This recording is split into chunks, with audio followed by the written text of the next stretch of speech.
School Figure TV.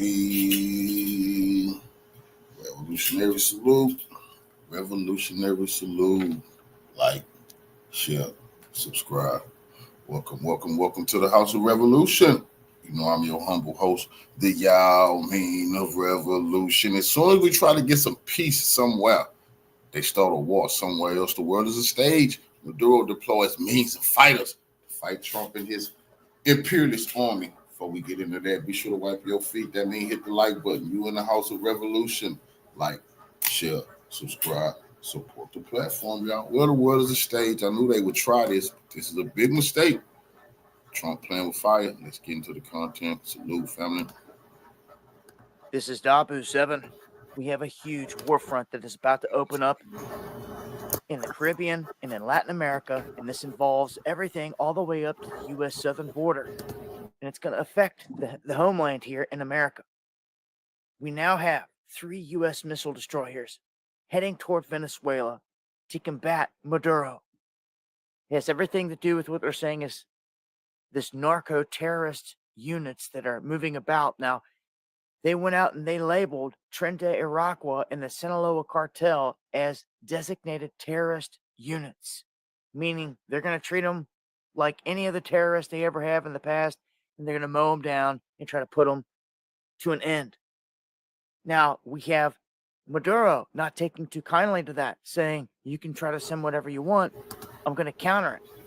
Maduro doesn't care about Trump labeling Tren de Aragua. He don't like them. Those are U.S. puppets. He hates their stinking guts. That's only a excuse to invade his country. He has a problem with the U.S. imperialists. He don't give a damn about those narco, bloodthirsty gang members. The U.S. sending 3 destroyers down into the area, surveillance aircraft. You have the P-8 surveillance planes that are going back and forth in the region. They even have attack submarines stationed, like it's about to go off. Maduro saying you can send all of it. He's going to deploy 4.5 million militia members to counter these outlandish threats. And remember, they've sent Tren de Aragua all the way up into the United States. They've been doing stuff all over this country, inside the country, and there's a network. That's a lie. Maduro haven't sent Tren de Aragua. They work for the CIA. Does not. They trying to overthrow Maduro's government. See, this dude has it all wrong, but I still needed some of this information. That's a lie. They work for the U.S. government. He didn't deploy them. That's nonsense. Those are they terrorists in his eyes too. He don't like them. From Venezuela all the way to here, and a lot of it funneling the drugs like fentanyl and other exotic drugs into the United States. That's taking the lives of hundreds of thousands of people in this country. So this is the setting. It looks like big war is about to unfold, and people are not even paying attention. And it looks like it's going to come raining down on Maduro. No, so this could affect things. There could be major blowback is my biggest concern in terms of this country, bombings, attacks, anything. Venezuela, way more powerful than the Taliban. U.S. military lost the Taliban. See, this mentality that they have of going bully people and shiny warships will tell you couldn't even defeat the Houthi rebels. This didn't work with the Houthi rebels. How the hell is it going to work with the Venezuelan military? They're more powerful than the Houthi rebels. They have a Russian weapons. They have Chinese weapons. This is nonsense. Label them a terrorist organization. That's not going to justify what Trump trying to do, and that's not going to diminish their power. Just understand this. You just sent your warships to defeat the Houthi rebels. You wind up having to do a deal with them. Venezuela, more powerful. Venezuela can sink these warships. That's a fact. That they can throw at us in the midst of this. But as we can see, it's definitely set up. At any moment now, it's going to commence. Join me on the live streams where I'm talking about this in greater detail.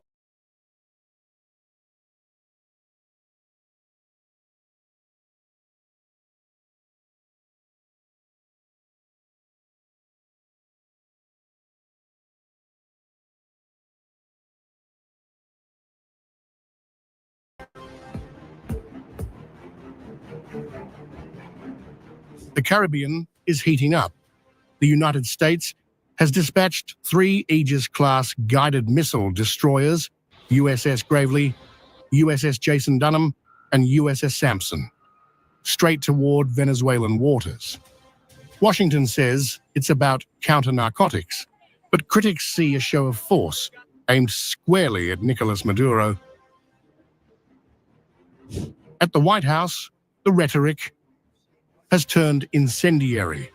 Press Secretary Caroline Leavitt declared that President Trump will unleash every element of American power to crush cartels, and went further, branding Maduro's government not just illegitimate, but a narco-terror cartel. With respect to Venezuela, President Trump has been very clear and consistent. He's prepared to use every element of American power to stop drugs from flooding into our country and to bring those responsible to justice. The Maduro regime is not the legitimate government of Venezuela. It is a narco-terror cartel. In Maduro, it is the view of this administration, is not a legitimate president. He is a fugitive head of this cartel who has been indicted in the United States for trafficking drugs into the country. That's a lie. Caracas hit back with defiance. Maduro, flanked by police and soldiers, announced 300 new peace quadrants, hybrid units of military, police, and civilians. Don't know what they Without naming U.S. warships, he invoked biblical imagery, casting Venezuela as David preparing to strike back at America's Goliath. The militia is integrated into all peace quadrants, term used by the government to refer to a security strategy coordinating security and communities. With a plan we are developing to activate the militia throughout the country, from north to south, from east to west, and all defensive capabilities so that no one will ever touch Venezuela. Central to Maduro's response is the militia, a legacy of Hugo Chavez. He vowed millions of volunteers could be mobilized at a moment's notice, framing it as a patriotic shield to ensure that, in his words, no one will ever touch Venezuela. The optics could not be starker. Trump flexing naval muscle off Venezuela's shores, Maduro rallying grassroots militias at home. Both portray themselves as defenders, one of law and order, the other of sovereignty.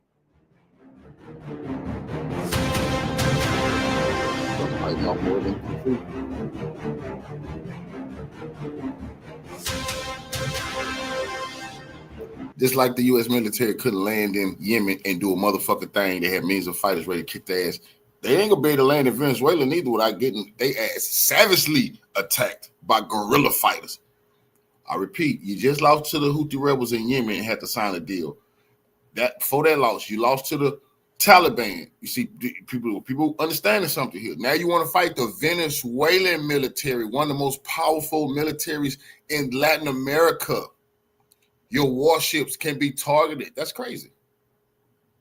What the hell is wrong with Trump? Madness. You see, but he's been forced to make these type of moves. They want to steal Venezuela oil.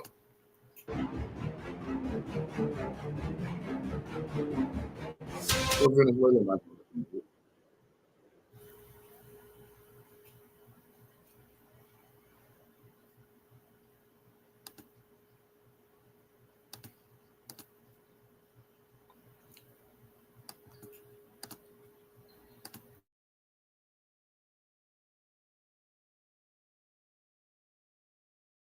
And we end today with growing tensions between the United States and Venezuela. In a dangerous escalation, Venezuelan President Nicolas Maduro has announced the deployment of more than 4.5 million militia across the country. Maduro's remarks followed reports suggesting that the United States has deployed 4.5. They need to put this on American news so the American people. 4.5 million militiamen. Now they say militia on to the T and ready to die for their country. What the fuck? What is Trump gonna do with them 4.5 million people that's just been activated? That's not the military. That's not their military. Their military, that's a whole different group. This is the militia.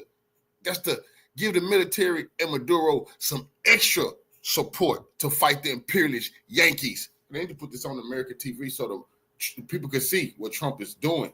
Deploying warships, that don't mean shit. You really want to fight? They said, let's fight.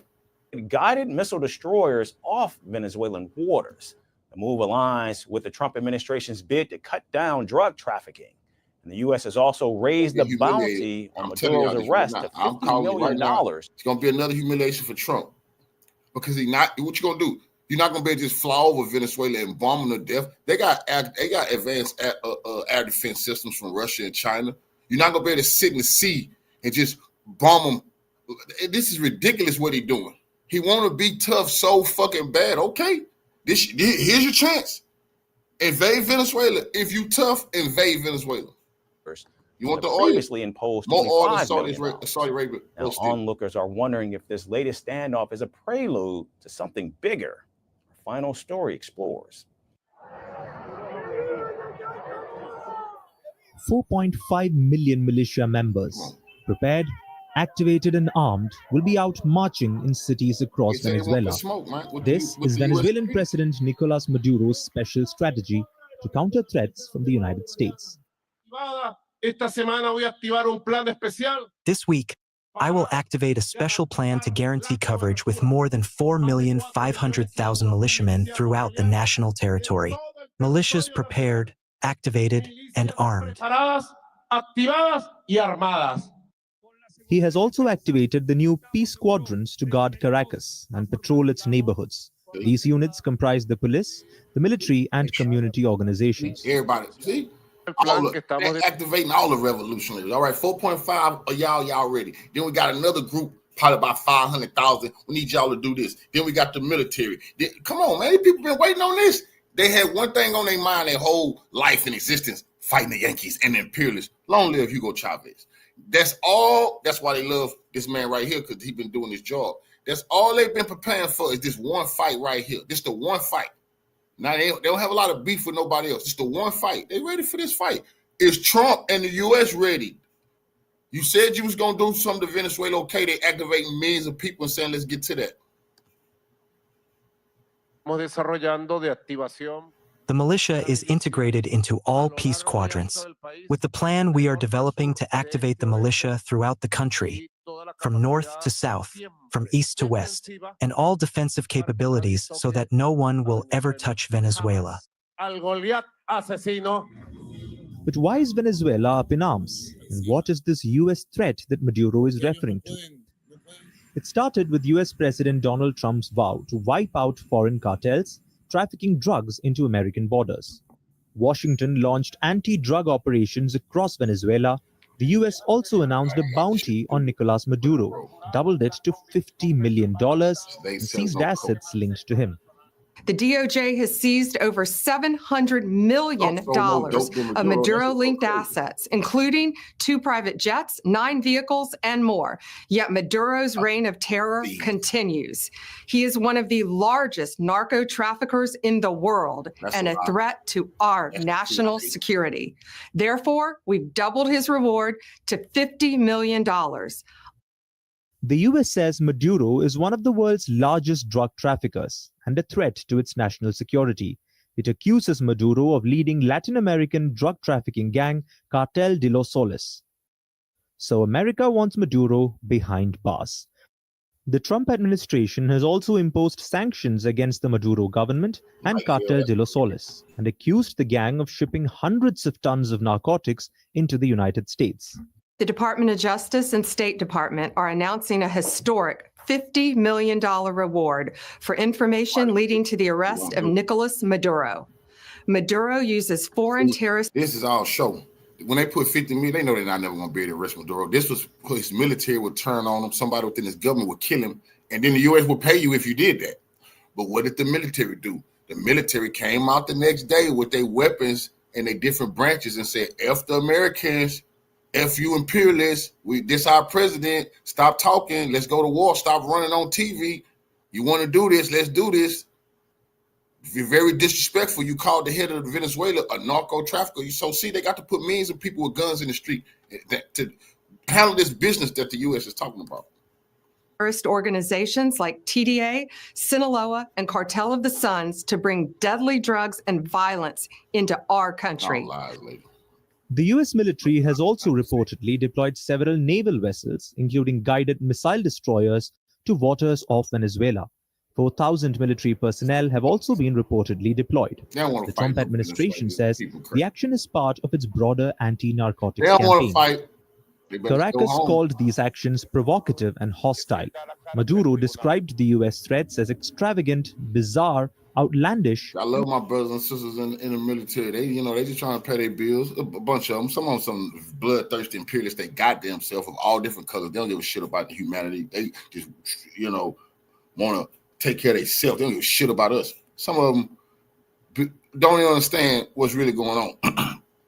What I can tell them is, you don't want to fight no Venezuela, man. These people ain't got nothing to, they don't have nothing to lose.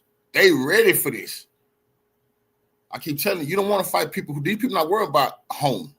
They defending their home. They're not worried about Christmas and all that shit.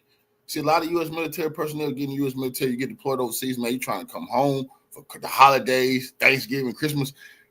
That is off the table when you're fighting the Venezuelans, bro. They not trying to hear that shit. You come near their borders, you try to steal a wealth out there, your ass is gonna get it. They've been waiting on this. And called them rotten rehashes.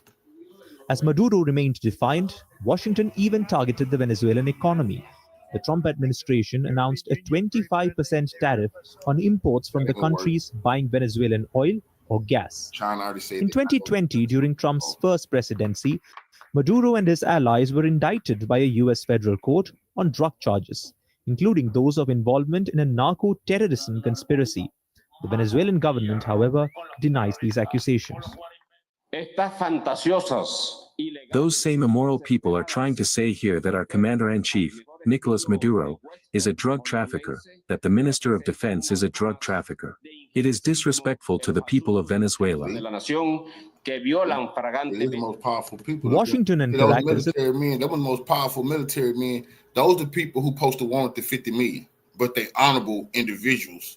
See, those military men, they dealing with Putin and China and Iran. Those military men is helping Burkina Faso and Mali and they was groomed by the Cuban revolutionaries. That's where they got the ideology from to fight the imperialists. They was groomed by the Cubans. Have the Cubans turned on their revolution for money yet? Fuck no. Neither will, I'm telling you this, neither will the Venezuelans. They not turning on their leadership for no fucking money. They built different. They real revolutionaries, bro. Have not had formal bilateral ties since 2019. The White House says it does not see Maduro as a legitimate president and that the 2024 elections, where Maduro retained power, were a sham. Even the Venezuelan electoral authorities failed to provide a detailed vote count at the polls to back his victory claims. The country's opposition leader, Edmundo Gonzalez, who called out the farce election result, had to leave Venezuela. He alleged that he was forced to accept Maduro's victory. That's a lie. Nobody will. So far, Maduro's rule has done little to favor Venezuelans. Over the past 10 years, about 7.7 million Venezuelans. Propaganda. Hey, man, I'm not pushing propaganda on here. The reason the Venezuelans is in poverty is because the U.S. is trying to steal their oil and put sanctions on them.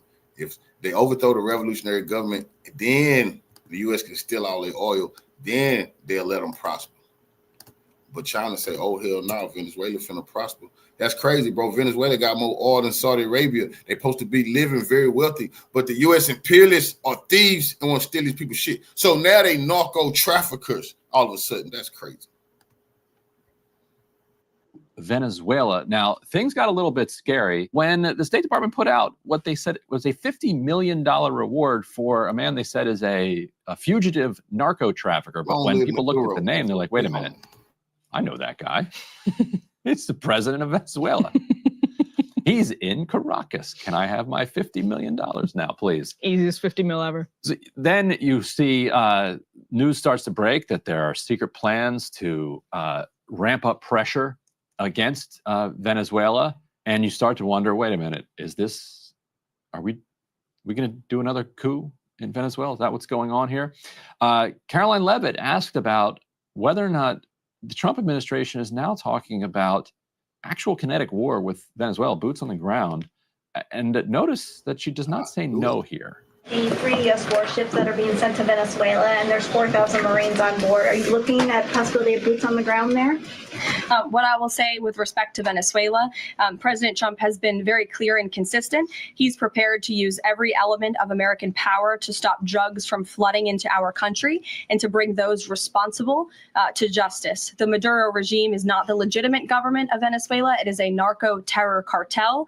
And Maduro, it is the view of this administration, is not a legitimate president. He is a fugitive head of this cartel who has been indicted in the United States for trafficking drugs into the country. So this is sort of like a new gloss on the old regime change effort that has been brewing out of Miami since the 1960s, when the Cuban Revolution led to an outflowing of Cubans into Miami. They have been trying to overthrow governments around our hemisphere and using their power, using their influence in the U.S. government to try to do that. Before that, even. Yes, it really ramps up after Castro. But now they're saying it's actually because of drug trafficking. The irony being, of course, the Latin American right is as involved in drug trafficking as the Latin American left, if not more so. And certainly historically more so. I was going to say, you don't even have to say the Latin American right. You could actually just say the American right. Yeah. Yes. And so now the argument that Trump apparently is making is that we need to overthrow the Venezuelan government because of drugs. Mm-hmm. Like, how's it like? Is this an attempt to shoehorn it somehow into America First? Because nobody voted for a war with Venezuela. Yes. I don't know a single person other than actually some of my family down in Southern Florida who are Cubans. Yes. They would love to see a war down in Venezuela, and a lot of them are American citizens. There are plenty. But that doesn't quite count as America First. No offense, guys. There are plenty of Venezuelans who would love America to fuel a coup. Well, the right-wing Venezuelans in South Florida. Or the right-wing Venezuelans in Venezuela would love to have the United States fuel a coup and provide the kind of rocket fuel for a coup against. We've been doing that on and off for a very long time. And this is fundamentally what was supposed to be the distinction between the old Republican Party and the new Republican Party. This is the distinction between America First and America Last, as Republicans now refer to the neoconservatives, is that even wars waged for what you considered a just cause against, for example, a legitimate dictator, are no longer America's business if it is not in the vital strategic interest of the United States, if Americans themselves are not immediately, urgently, directly affected by this conflict. And that's supposed to be the distinction between America First and America Last, that precisely the animating principle of the Cold War, which then morphed into the George W. Bush second inaugural speech about how it is in America's interest to promote democracy everywhere. This is exactly what America First is supposed to oppose, all of those, or that entire ideological strain. And so, yes, I think the narco part of this is how you shoehorn it, both ideologically for somebody like Marco Rubio, who has, and many others on the right, who have sincerely reconsidered their prior commitments to democracy promotion abroad. Marco Rubio obviously was a supporter of USAID before he became this bitter enemy of USAID and an impassioned, whatever you think of the guy, I can just tell you, having covered him for a long time, he has come to bitterly detest institutions like USAID. That is a sincere transformation. But you can more easily sort of justify this anti-communist neoconservatism or hemispheric strategy is what they would say. A, because it's in your hemisphere, it's not in the Middle East. B, because you could say this is narco-terrorism that comes up to the United States. And so, yes, that's how you end up with also D4, battle plans for Mexico. This is a Rolling Stone report headline. Team Trump is actually drawing up attack plans for Mexico. And I bet you Team Trump loves this headline and is actually not running from this headline at all. Trump is eager to breach Mexico's sovereignty to attack cartels, officials say. Just don't call it an invasion. That is the subheading on the Rolling Stone piece. So that is exactly how you make this argument fall under the banner of America First. And it's not going to fly with a lot of people, but those are people who are mostly like professional grassroots America First activists. Here's my theory, and you as a right-wing observer, tell me if I'm seeing this accurately. Trump, I think, does get animated by this whole thing where he's going to go after the cartels in Mexico. Absolutely. Like he's talked about that a bunch. Strikes. Yep. So Rubio has never met a non-right-wing regime in our hemisphere that he hasn't wanted to overthrow. Yep. And so Rubio sees Trump saying, oh, I'm going to get the cartels in Mexico. And then says to himself, oh, I'm going to then link Maduro to cartels, and then I'm going to piggyback what I really want to do, which is overthrow the regime in Venezuela. I'm going to piggyback it onto this Mexican thing. And the reason I think we can tell that this is clearly a Rubio policy is not just that it's wildly obvious. He's head of the State Department who's wanted to do this kind of thing his entire life. But at the very beginning of the administration, if you remember, Rick Grenell was a special envoy inside the State Department, kind of roving around the world, was able to free some Americans who were held as political prisoners in Venezuela. He then was on track to free a whole bunch more in a deal that would have involved some sort of like lifting of sanctions on Citgo, which has an America First element to it that is quite obvious because Americans, as far as I understand, prefer gas prices to be lower than higher. Yep. And it's also like, let's put this Cold War stuff behind us. We've tried to overthrow you a whole bunch of times. It hasn't worked. We don't think that the elections that you held were free and fair, but we're not about messing with the internal politics of countries anymore. You're in power. So let's come to a deal. Rubio steps in and gets crosswise with Grenell and ends up getting a political prisoner deal that gets some Americans and some legal residents, interestingly, including a guy who killed 3 people in Spain, gets them out of Venezuela, brings them back to the United States in exchange for the Venezuelans that we had sent to CCOT in El Salvador getting patriated over to Venezuela. So his hardline effort that doesn't do anything about gas prices or Citgo or normalizing relations with a government in our backyard, that one triumphs. Then you get this $50 million bounty on Maduro's head. Then you get this, like, we're drawing up secret orders to do regime change. And then you get these 4,000 Marines and a nuclear-powered flotilla headed to Venezuela to saber rattle there, which and we have that VO, we have that VO we can roll. This is D1. This is the military. This is the Venezuelan military prep in response to the announcement. I think part of this also has to do with Rubio being boxed out from everything else. Like Witkoff is running the Gaza file. Trump is based in Witkoff are running the Ukraine file, although now he's tasked J.D. Vance and Rubio with taking Russia, Ukraine over the finish line. Rubio doesn't seem terribly engaged with Asia. Yep. Rubio really cares about the politics of the Caribbean and South and Central America. Well, I think so what people were just watching on their screen is, according to reports, the Venezuelan government has mobilized just in the last couple of days, quote, more than 4 million militia troops, seemingly in response to reports of U.S. naval movements in the region. So that is from Time magazine. Maduro said, "We defend our seas, our skies, and our lands. We liberated them. We guard and patrol them. No empire will touch the sacred soil of Venezuela, nor should it touch the sacred soil of South America."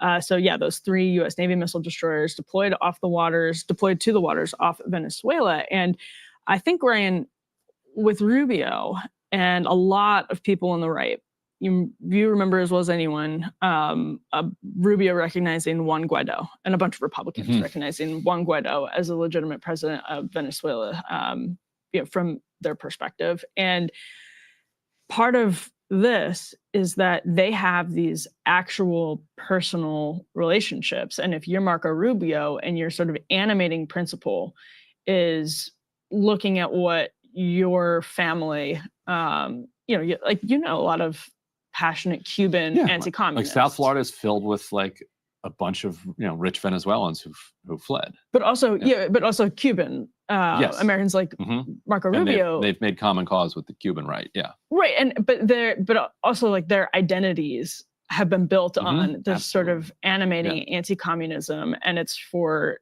deeply emotional personal reasons. And so Rubio then brings with him decades of personal relationships with anti-communist activists, whether it's Juan Guaido or others in different countries. And so when you end up in a position of power, all of those people are knocking at your door. And not only do you agree with them, but you're talking to them all the time, you like them, and you're trying to help them out, and they're asking you to help them out. So it just creates this swirl of action that's almost like it's inertia. It's like you don't stop it, because as soon as you're Secretary of State, guess who's knocking on your door and wanting that coup that you've always supported when you were just a senator. So I think a lot of it actually is. It could be that, but it's also inertia. the call coming from inside the house. Like Rubio himself is personally animated by this. Yeah. But I was saying, like, the way that I think of it is, even if Marco Rubio decided, no, America first is no more coups, blah, blah, blah, I don't even know that he could. Right. I honestly don't even know that he could, because the Cold War inertia on the right is so strong at this point that it would take, just a feat. It would think of convincing a lifelong anti-communist Cuban to give up on Venezuela, give up on the Venezuela coup. It just doesn't underscore how insane it is that Leavitt was asked if there's going to be American boots on the ground in Venezuela, and she wouldn't say no. Right, and this. Let's go to the New York Times report that the Rolling Stone report we had on the screen was confirming. The New York Times report was that President Trump has secretly signed a directive, quote, to the Pentagon to begin using military force against certain Latin American drug cartels that his administration has deemed terrorist organizations, according to people familiar with the matter. So Rolling Stone then takes that and talks about Mexico, and there's an argument from Trump people that there are certain Venezuelan gangs giving material support to Sinaloa and cartels in different places.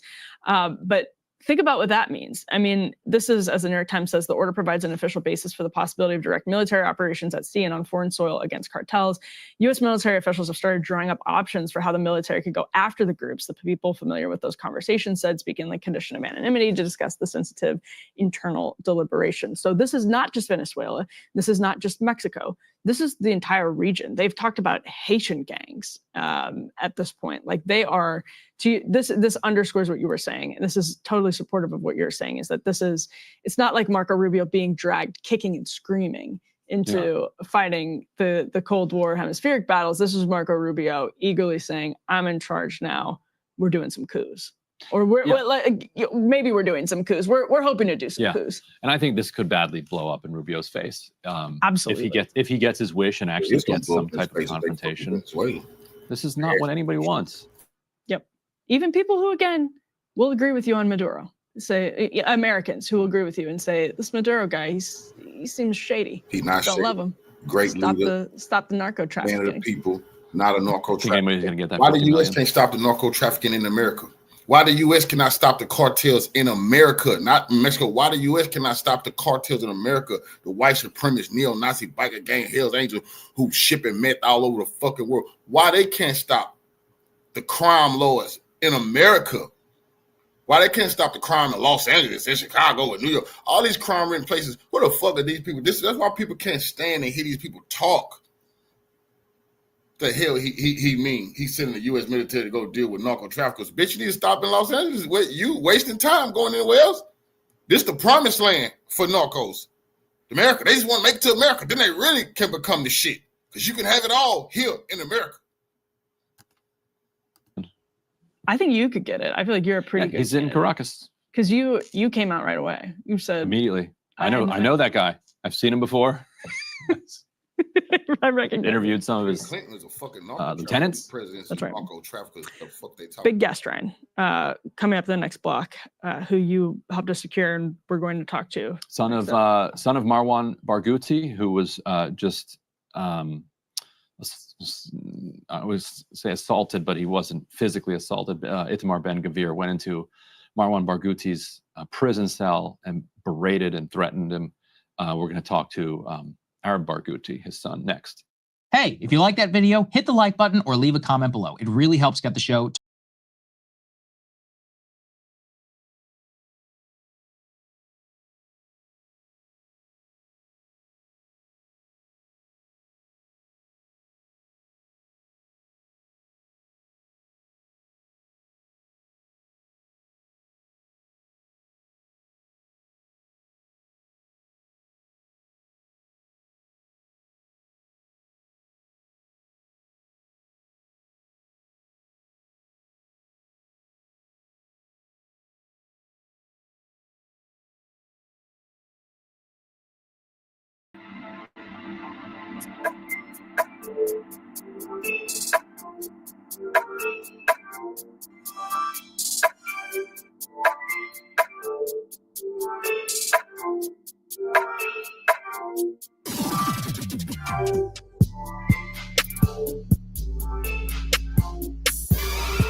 A few hours ago, Russian presidential aide Yuri Ushakov announced that U.S. President Donald Trump took a break during talks with so-called European leaders and made a phone call to his Russian counterpart, Vladimir Putin.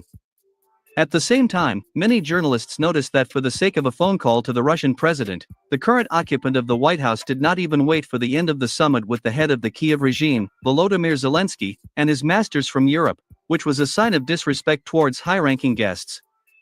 At the same time, it is reported that the telephone conversation between Donald Trump and Vladimir Putin lasted 40 minutes, in a friendly and warm atmosphere.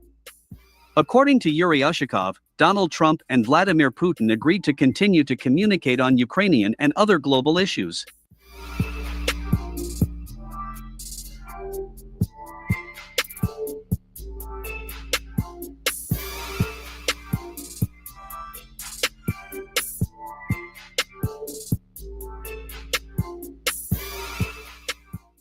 As for the meeting between Donald Trump and Zelensky, everything still remains unchanged. Judging by the statements made, it becomes clear that the fighting will not stop. By the way, even war correspondents have acknowledged that the Russian army is not considering slowing down its offensive along the combat contact line. According to them, in the last 24 hours alone, Russian troops have doubled their offensive actions in almost all directions of the front, including the Pokrovsk and Konstantinovka directions.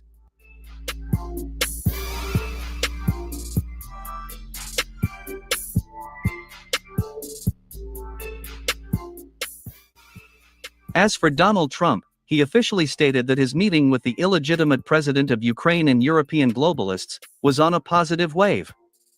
At the same time, he added that during the meeting they discussed security guarantees for Ukraine that the European Union and Britain would provide to it. According to Donald Trump, the United States will only coordinate these actions with Europe. Thus, it becomes clear that Ukraine and Europe have once again failed to achieve their goals, and convinced Donald Trump to impose new sanctions against Russia and provide Kiev with security guarantees from Washington.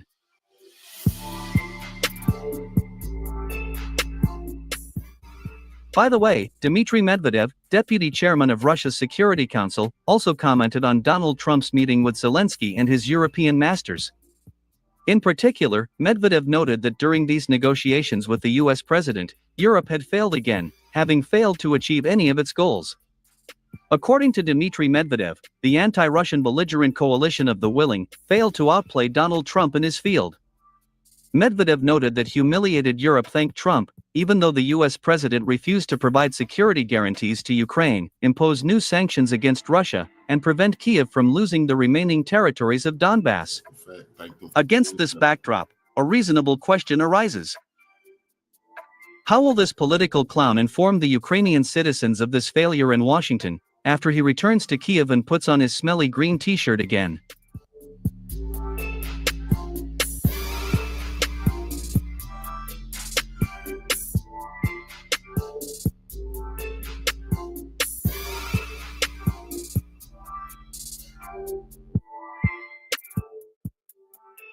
It is also worth noting that on the evening of August 19, People's Deputy of the Verkhovna Rada, Kira Rudik, said that if Volodymyr Zelensky tries to transfer the remaining territories of Donbass to Russia, the Ukrainian nationalists will simply kill this dead man walking. According to her, Volodymyr Zelensky is very afraid of the Ukrainian nationalists, whom he actively supported after coming to power in 2019. In this regard, all statements by the head of the Kiev regime that he is ready to compromise on the Ukrainian territories do not correspond to the truth. Verkhovna Rada Deputy Kira Rudik claims that Zelensky makes such statements only to emphasize his importance, and that he allegedly decides nothing in Ukraine. Thus, it becomes clear that Russia will receive the remaining territories of Donbass only with the help of military force.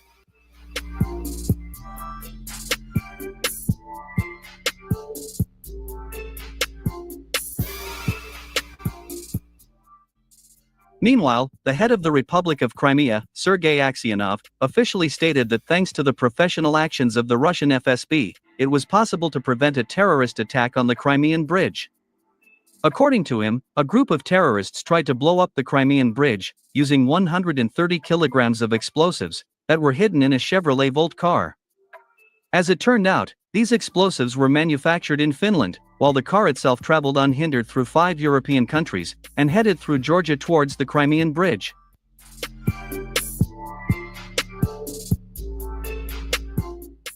According to the head of the Republic of Crimea, Sergei Aksyonov, while FSB agents were detaining all suspects and defusing an explosive device, traffic on the Crimean Bridge was completely stopped. Later, military expert Yuri Nutov, citing sources within the Russian FSB, stated that the Ukrainian planned terrorist attack on the Crimean Bridge was overseen by the intelligence services of several European countries, including Britain's MI6. According to him, Ukraine would never have been able to single-handedly deliver a car with explosives through several countries to the territory of Russia. It is reported that it was the British intelligence services who were the initiators and main curators of this failed terrorist attack on the Crimean Bridge.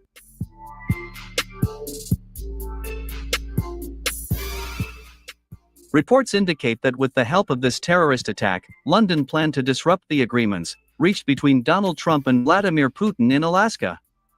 In London, they hoped that the attack on the Crimean Bridge would provoke Moscow to retaliate against Ukraine, as a result of which all agreements reached in Alaska would be cancelled. In addition, it is reported that the attack on the Crimean Bridge was also planned as London's revenge for the MI6 officers caught by Russian Spetsnaz in Ochakov on July 28, 2025.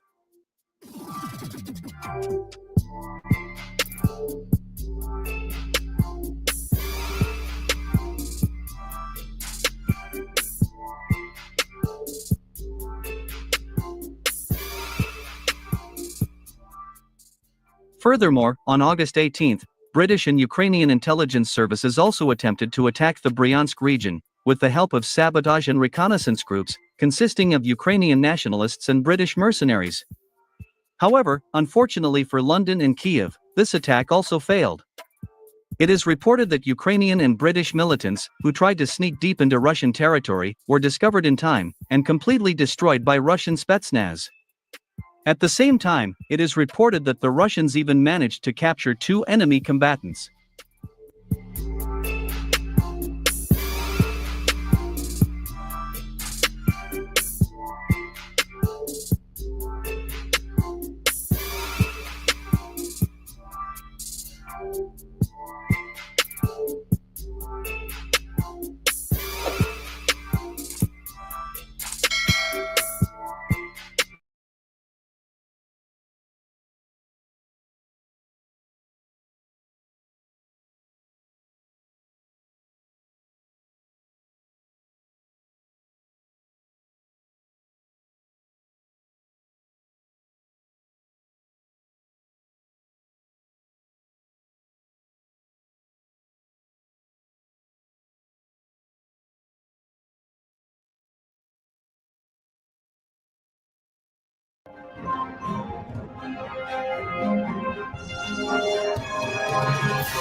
Russian forces launched a surprise and powerful attack, silently and swiftly breaching Ukrainian defenses, culminating in the raising of the Russian flag over the settlement of Novo Joryka. also known as Novo Joryka. Precision strikes by Russian troops with various weapons on Ukrainian positions forced the survivors to flee, as shown in footage shared by the Russian Ministry of Defense on August 20, 2025. Novo Joryka, located in Dnipropetrovsk region, and on the third administrative border of the region, is a small but strategic settlement. The 57th Guards Motorized Rifle Brigade of the Vostok Group launched the attack, including deploying its Grad MLRS, with dozens of explosions, and the burning of NATO standard Ukrainian equipment. The fire also eliminated Zelensky's hapless troops, disrupted personnel rotations, and cut off ammunition supplies near Novo Joryka, reportedly before Russian forces gained the upper hand.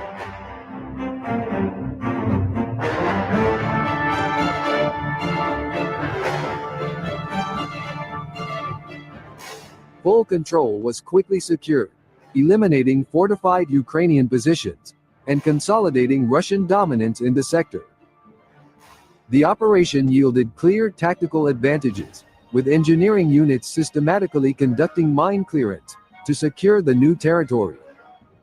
Units of the Vostok Group of Forces advanced approximately 6 kilometers, underscoring the inevitability of Russian momentum as a result of the offensive. Symbolically, the Russian flag signified more than just victory in a single battle. It highlighted the ongoing collapse of Kiev's deep defense network. Ukrainian forces were losing personnel, weapons and defensive centers, while Russia was gradually establishing actual control. Russia had done it, advanced, driven the enemy back, and that's it.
Their side and to push him into their direction. All that is now in the books. And now we have to look for, and then what? What is going to be the result of all this? Is there going to be a ceasefire? Are there going to be security guarantees that the United States may end up giving? And what about the Russian side on this? How are they viewing all this? And what is the plan coming up next? What is the likelihood that this actually finally leads to an end of war negotiation and this bloody, pointless war finally comes to a merciful end? To try to answer some of those questions, we have one of our favorite guests on, Larry Johnson. Larry, the Shirt Johnson, former CIA analyst, head over at sonar21.com, always putting out great stuff. And in fact, we're going to talk about some of the stuff that you posted here recently on sonar21.com about, you say Trump still fails to understand Russia's fundamental reason for the special military operation, but hey, at least he's trying. Welcome back, Larry.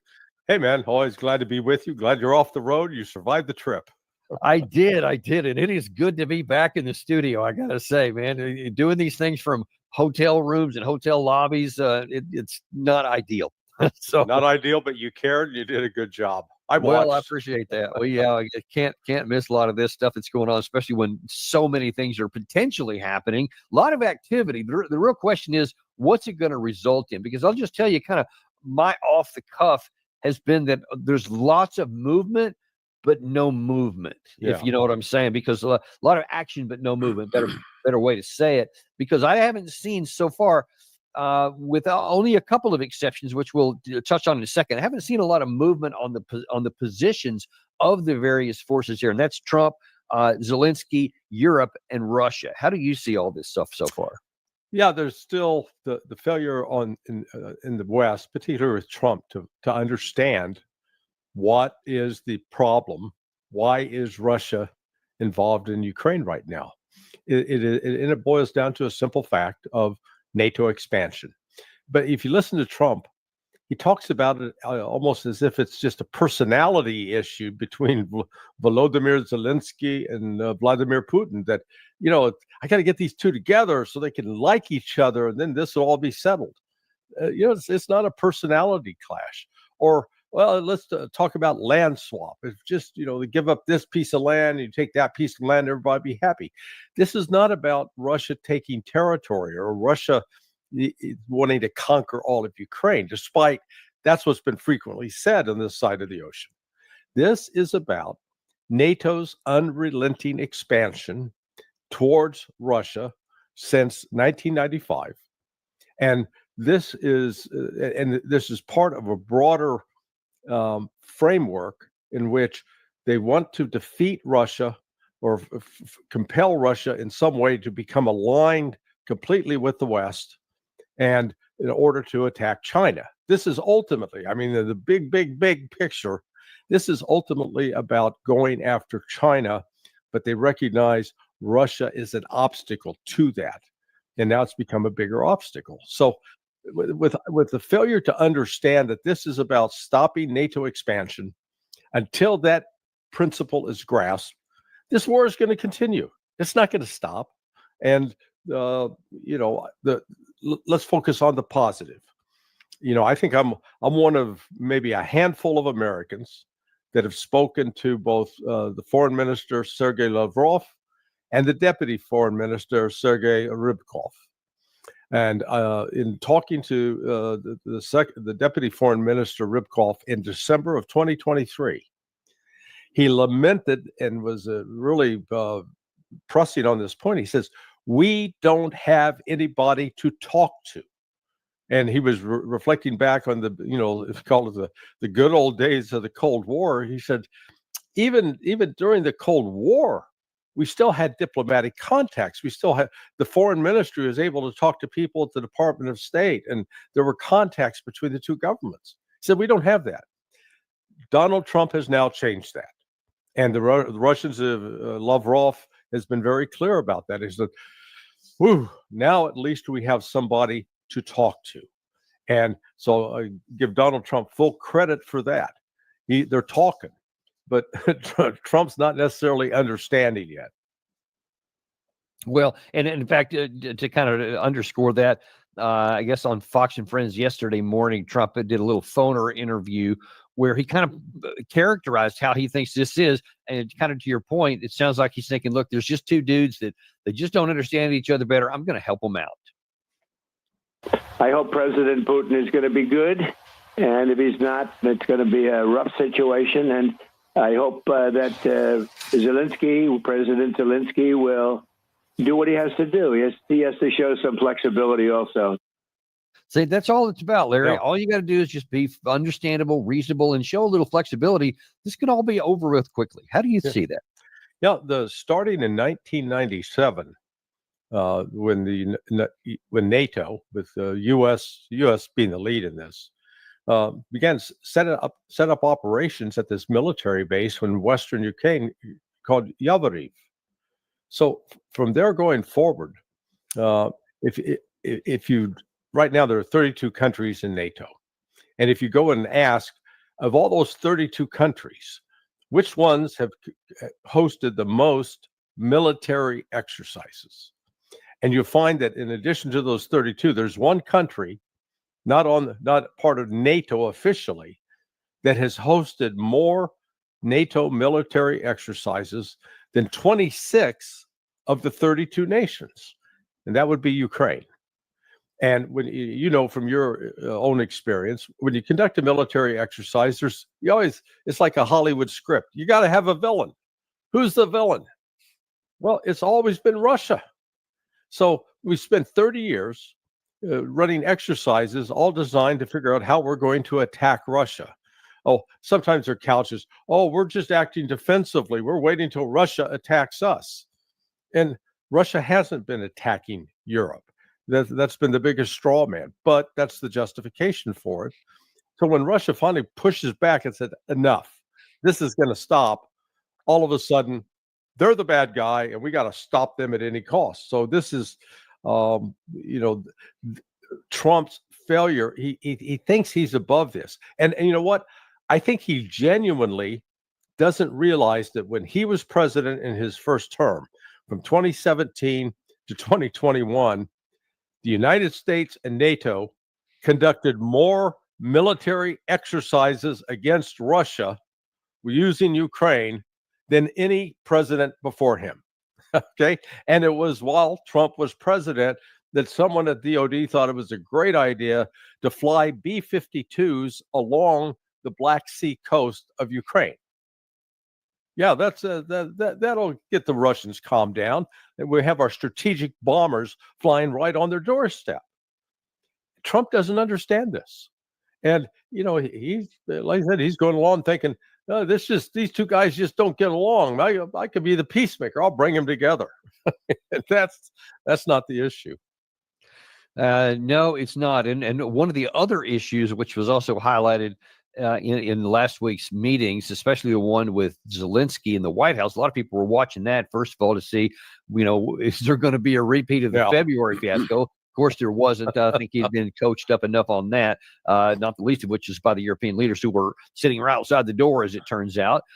But Zelensky was asked one really hard and very important question, and his answer was a little, shall we say, evasive. President Zelensky, are you prepared to keep sending Ukrainian troops to their deaths for another couple years, or are you going to agree to redraw the maps? Thank you for your question. So, first of all, we live under each day attacks. That today have been a lot of attacks and a lot of wounded people, and the child was that small one year and a half. So we need to stop this war, to stop Russia, and we need support American and European partners, and we will do our best for this. So, and I think we show that we are strong people, and we supported the idea of the United States, of personally of President Trump, to stop this war, to make a diplomatic way of finishing this war, and we are ready for trilateral, as President said. This is a good signal about trilateral. I think this is very good. Thank you. So the question is, are you going to keep rolling your kids out there to die for another year or two if it goes that long? Or are you willing to end the war by having some of your territory ceded over to Russia, which they already control? And of course, he didn't answer that question, and instead just talks about trilateral meetings, etc. What do you make of that? Well, regardless of what he thinks, the reality is they've got a manpower crisis looming in Ukraine. They do not have enough trained military personnel to man the entire front. And so they're in a position where they're pulling troops from one location to send them to another location to reinforce a position that's under attack. And as soon as they pull them out there, then the Russians advance in that sector because it's been weakened. But again, we saw it there in the premise of the question, that this is all about land and territory. And, again, Trump and his entire team seem to fail to remember that in April of 2022, Russia was willing to accept a Ukrainian proposal that would have left Donetsk and Luhansk, the two territories that comprise the Donbass, as part of Ukrainian territory. Russia was willing to make that deal. They initialed off on it. They were simply, the requirement was that the rights, the freedom, the language of those people had to be protected, and they wanted some security guarantee. Russia wanted security guarantees. Well, that was rejected, and so in the aftermath of that rejection, the Russians then held elections in September of 2022, in which the people of Zaporizhia, the people of Kherson, and of Luhansk and Donetsk all voted to become part of, rejoin Russia. And that those votes were taken, presented to the Duma, and the legislature said, amen, they're now part of Russia. It's enshrined in the law. So this, as Trump has intimated that, maybe that we could freeze the line of contact in Zaporizhia and Kherson, and Putin's not going to agree. He can't agree to that. He can no more agree to surrender those territories than Donald Trump could have turned around to him at the Alaska summit and said, you know what, Vladimir, I'll give you Alaska. You can have Alaska back. Just give up those two territories. No, this is not going to can't happen. So it's like people need to wake up that this isn't about sorting out territorial games. This is about eliminating NATO's presence and threat to Russia, and getting rid of the people that profess views that are very commonly associated with a paper hanger that lived in Berlin during the 1940s. I think I remember something about a mustache. I can't. Yeah. I can't remember his name right offhand, but you mentioned that Ukraine it doesn't understand the actual dynamics here and about what they continue doing. I cannot presently vouch for the authenticity of this, but there's a lot of reports floating around just before we came on the air here, and one of our readers has also seen it, that someone hacked into the database of the Ukrainian armed forces and says that there are 1.7 million dead or missing Ukrainians here. Now, again, I can't validate the truth of that, but that seems plausible to me based on what we see on the battlefield. What do you make of that? Oh, yeah, no, I saw that report as well. Well, yesterday, Russia and Ukraine did an exchange of the Russians turned over the bodies of dead Ukrainian soldiers, and the Ukrainians turned over the bodies of dead Russians. The Ukrainians turned over 19. The Russians gave the Ukrainians 1,000. So, yes, 1.7 million, and that's been the pattern since the peace talks started, and they agreed to start returning the dead in their possession. It's been at that ratio, 1 to 20. For every dead Russian soldier, there are 20 dead Ukrainians. And it should be surprising because throughout the last three and a half years now, we've seen the kind of disparity where Russia is firing 7 to 8 times the number of artillery shells that Ukraine is. When you're firing those and they hit, they're more likely to kill people than not, which just means there's going to be a higher casualty rate on the Ukrainian side just from the artillery. But then add to that, Russia's dropping these FABs, these bombs that glide in and can be guided to a particular location. Ukraine's not fighting back with anything like that. So that's one more, if you will, method of inflicting damage and casualties from that. Then you add in the various missiles, the Iskanders, the Kinzhals that Russia has at its disposal. And then we get to drones. And again, Russia has a decided advantage on the drone front. So naturally, when you've got all of these other things potentially capable of killing or wounding people at work, that side is going to suffer more casualties, which is exactly what has happened. We do, yeah, and that unfortunately that just is not acknowledged or accepted. In fact, it's almost it would be comical if not for the bloody, deadly seriousness of it.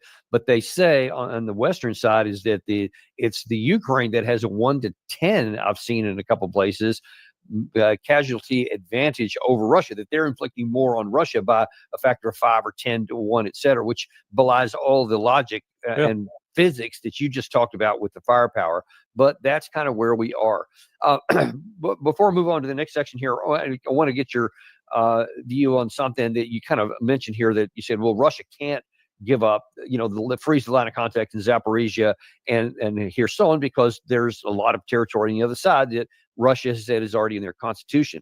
Zelensky also cites the constitution. He says right before this meeting, he reiterated, I think it was like the night before, he reiterated that I can't give up any of this constitution because my constitution prohibits that. So they both can't coexist. So what's going to determine who has to violate the constitution? Well, it's the same thing that happened at the end of World War II.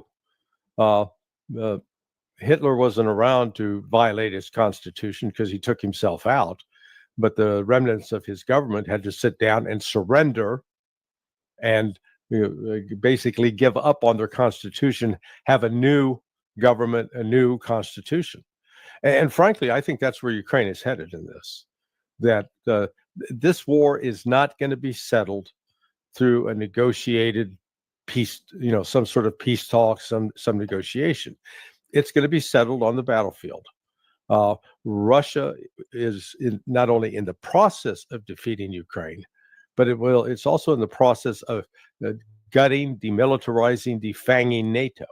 Despite all of NATO's tough talk and bravado, the fact of the matter is NATO is they're in no position whatsoever to challenge Russia. And what's been fascinating over the last 2 weeks, a meme has been circulating in the West, getting a lot of attention. Russia's in trouble economically. Their economy's collapsing. And it's like, okay, people saying that, stop showing your stupidity. Number one, go back and look at the 1990s. That was a collapsed economy in Russia. They had 2 periods of hyperinflation. 7% of the people were in the middle class. Everybody else was impoverished.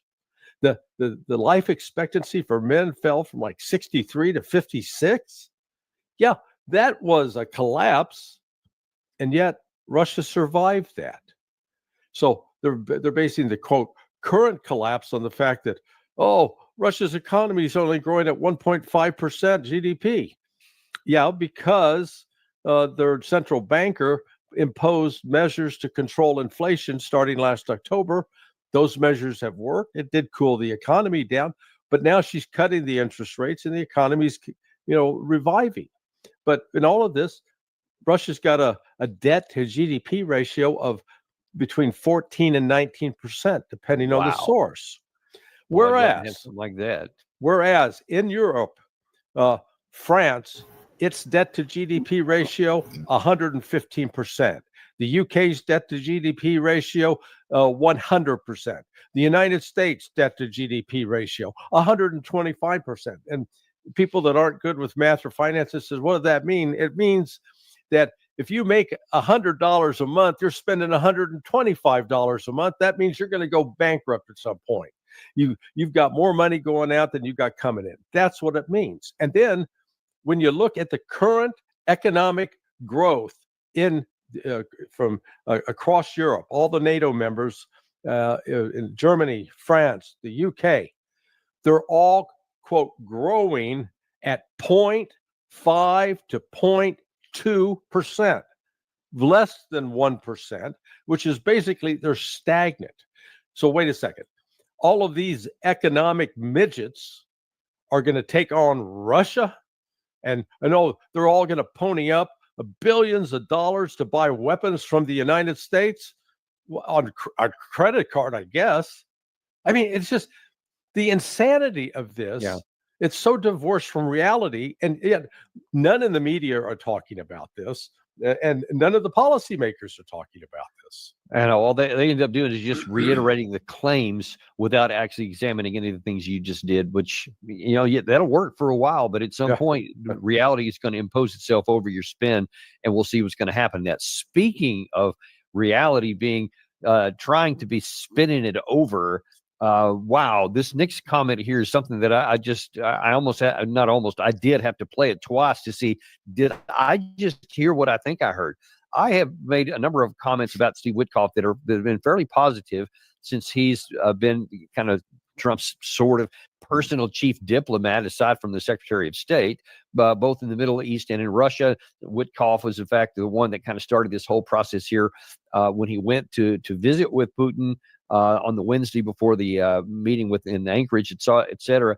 But he was on Fox News yesterday, or I think this weekend, and asked, just how important is this meeting here, and just how much pressure did Trump actually bring to bear to bring Putin onto the table? If you can, watch this.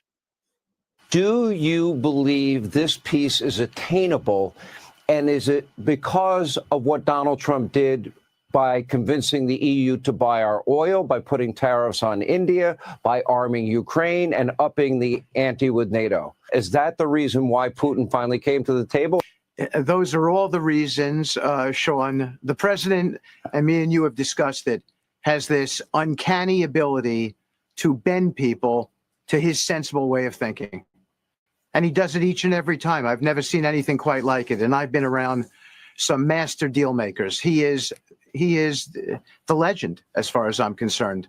And his policy prescriptions are so pragmatic, so sensible. And in a distorted world, he's recalibrating it all. It's simply remarkable. And every single leader that I've met in my travels, Sean, they say the same thing as I do. Every single one of them. Every single one of them. Surely all those European leaders, they all are just enamored with President Trump. And President Trump forced Russia to the table by just being pragmatic, his force of will.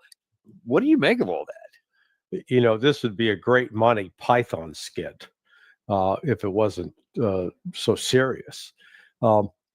Look, even Witkoff is living in this delusional world. He talked about, the tariffs on India. Oh, yeah, how's that working out? Well, what's happened now is India has been energized to forge its closer ties with China. And maybe I said tongue in cheek that maybe this was a secret Donald Trump plan to win the Nobel Peace Prize by doing something so egregious that it would bring India and China together, and then he'd get credit for the peace process. But the tariffs haven't worked on India. Number one, to alter its behavior, to say, we're going to distance ourselves from Russia. Just the opposite. And in fact, before the Alaska summit and after the Alaska summit, and in the aftermath of the conversation with Trump on Monday, Putin calls Modi and says, "Here's what's going on. Let me keep you up to speed." The same with Xi. He keeps Xi informed. So what the United States, what Donald Trump has accomplished, instead of being this master deal maker, he is actually bringing the other side into greater unity. And it's unfortunate that Witkoff is such a sycophant to do that level of ass kissing, which Donald Trump requires, because Trump is, and I've got this from people that have met with him on a one-on-one basis, and more than just one person. Trump, when you're with him one-on-one, he's so desperate to be liked. He wears it on his sleeve. He doesn't hide it. And that really reflects an underlying insecurity. And so when you got that kind of person, the only way you stay in good graces, hey, boss, you're the best. Nobody does it better than you. Danny, I got to tell you, there is no podcaster out there better than you. You have got it hands down, and we like to hear stuff like that, but I mean, it is actually true. You do a good job, but my point is that when you get this kind of sycophancy involved with international relations, and you fail to appreciate that, these people, particular Putin, he wants to work with you, but he also understands that you're a flawed individual, and he's not going to sacrifice Russia's interests just to please you. Yeah, so the idea that President Trump has this force of will that's so strong he can bend Putin to his will against his own interest. Right. I've never seen anything like it. I mean, that is just beyond absurd to even suggest.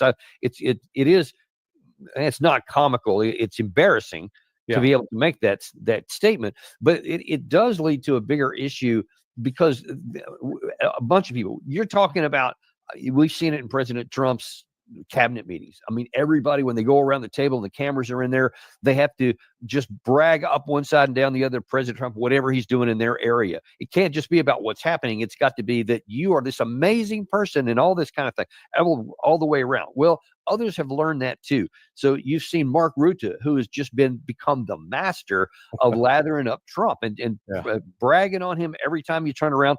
Putin does the same thing. He recognizes what motivates Trump, so he also brags about him a lot here. Well, now then that's also seeping into those who have at other times are against what Trump has been doing to try to bring the war to an end. The minute that Trump said something about U.S. providing security guarantees to Russia, brother Jack Keane jumped right on the bandwagon. What we really see is the president has established genuine momentum, Martha, and not only the obvious unity that those leaders were displaying, but they're now exhibiting his resolve and his determination. And I know for a fact that that is the task that has been given to the Pentagon. And so the chairman of Joint Chiefs is personally involved. The Supreme Allied Commander of Europe, who's a U.S. general, is involved in that process. They are meeting with all the chiefs of defense of the countries that are willing to participate and find out what it is they're willing to put into this. And Zelensky's team, defense team, is also participating. And that would also drive what the United States will contribute based on what others are putting into the security guarantees. And the reason these are so critical, because obviously we have a peace agreement, the security guarantees go in place, and they prevent Putin from attacking. What he has done time and time again in violating ceasefires or violating peace agreements. That has been his method, and we have to take that away from him and provide deterrence. Okay, so aside from him lathering up Trump and saying he's this brilliant, all this kind of stuff, but let's get into the key issue there. There is talk, and he said and he does have contacts at the Pentagon at the highest level, that the Pentagon is actually starting doing planning on whether in the air or potentially even boots on the ground as a physical deterrent to Russia. What do you make of this? Because Trump had been completely against any kind of security guarantees up until now. That will be World War III. Russia is not going to allow NATO troops to be based in Ukraine. They're already taking out facilities that have had NATO, reportedly have had NATO personnel at it. They've blown them up. There has been no reporting in the West of these casualties, and I think that they're trying to keep that under wraps best they can. But Russia will not, under any circumstances, allow NATO to impose any kind of no-fly zone. If those aircraft are over Ukrainian territory, they're going to be targeted. They'll be shot down. And Russia definitely has the technology to do so. If troops are brought in, they will be attacked and destroyed. And then, NATO may want to say, oh, that's an Article 5 violation, and we'll try to declare war on Russia. NATO can't. I mean, they can say, okay, we're going to go to war with Russia, but in terms of actually being able to marshal the manpower and the resources to do so, they don't have it. They're playing strip poker. They don't have any clothes on. Okay, and so you start off naked, you lose. You see, you're NATO naked is a really unpleasant image. Still, let's move on. Yeah, I know. Keir Starmer naked. Oh my Lord! Yeah, you got to wash our eyes out over that. I do actually. So I mean that they're pushing this, but I wanted to also point out at that meeting that they had with Trump in the White House on Monday, you saw both Merz and then Macron and then Starmer.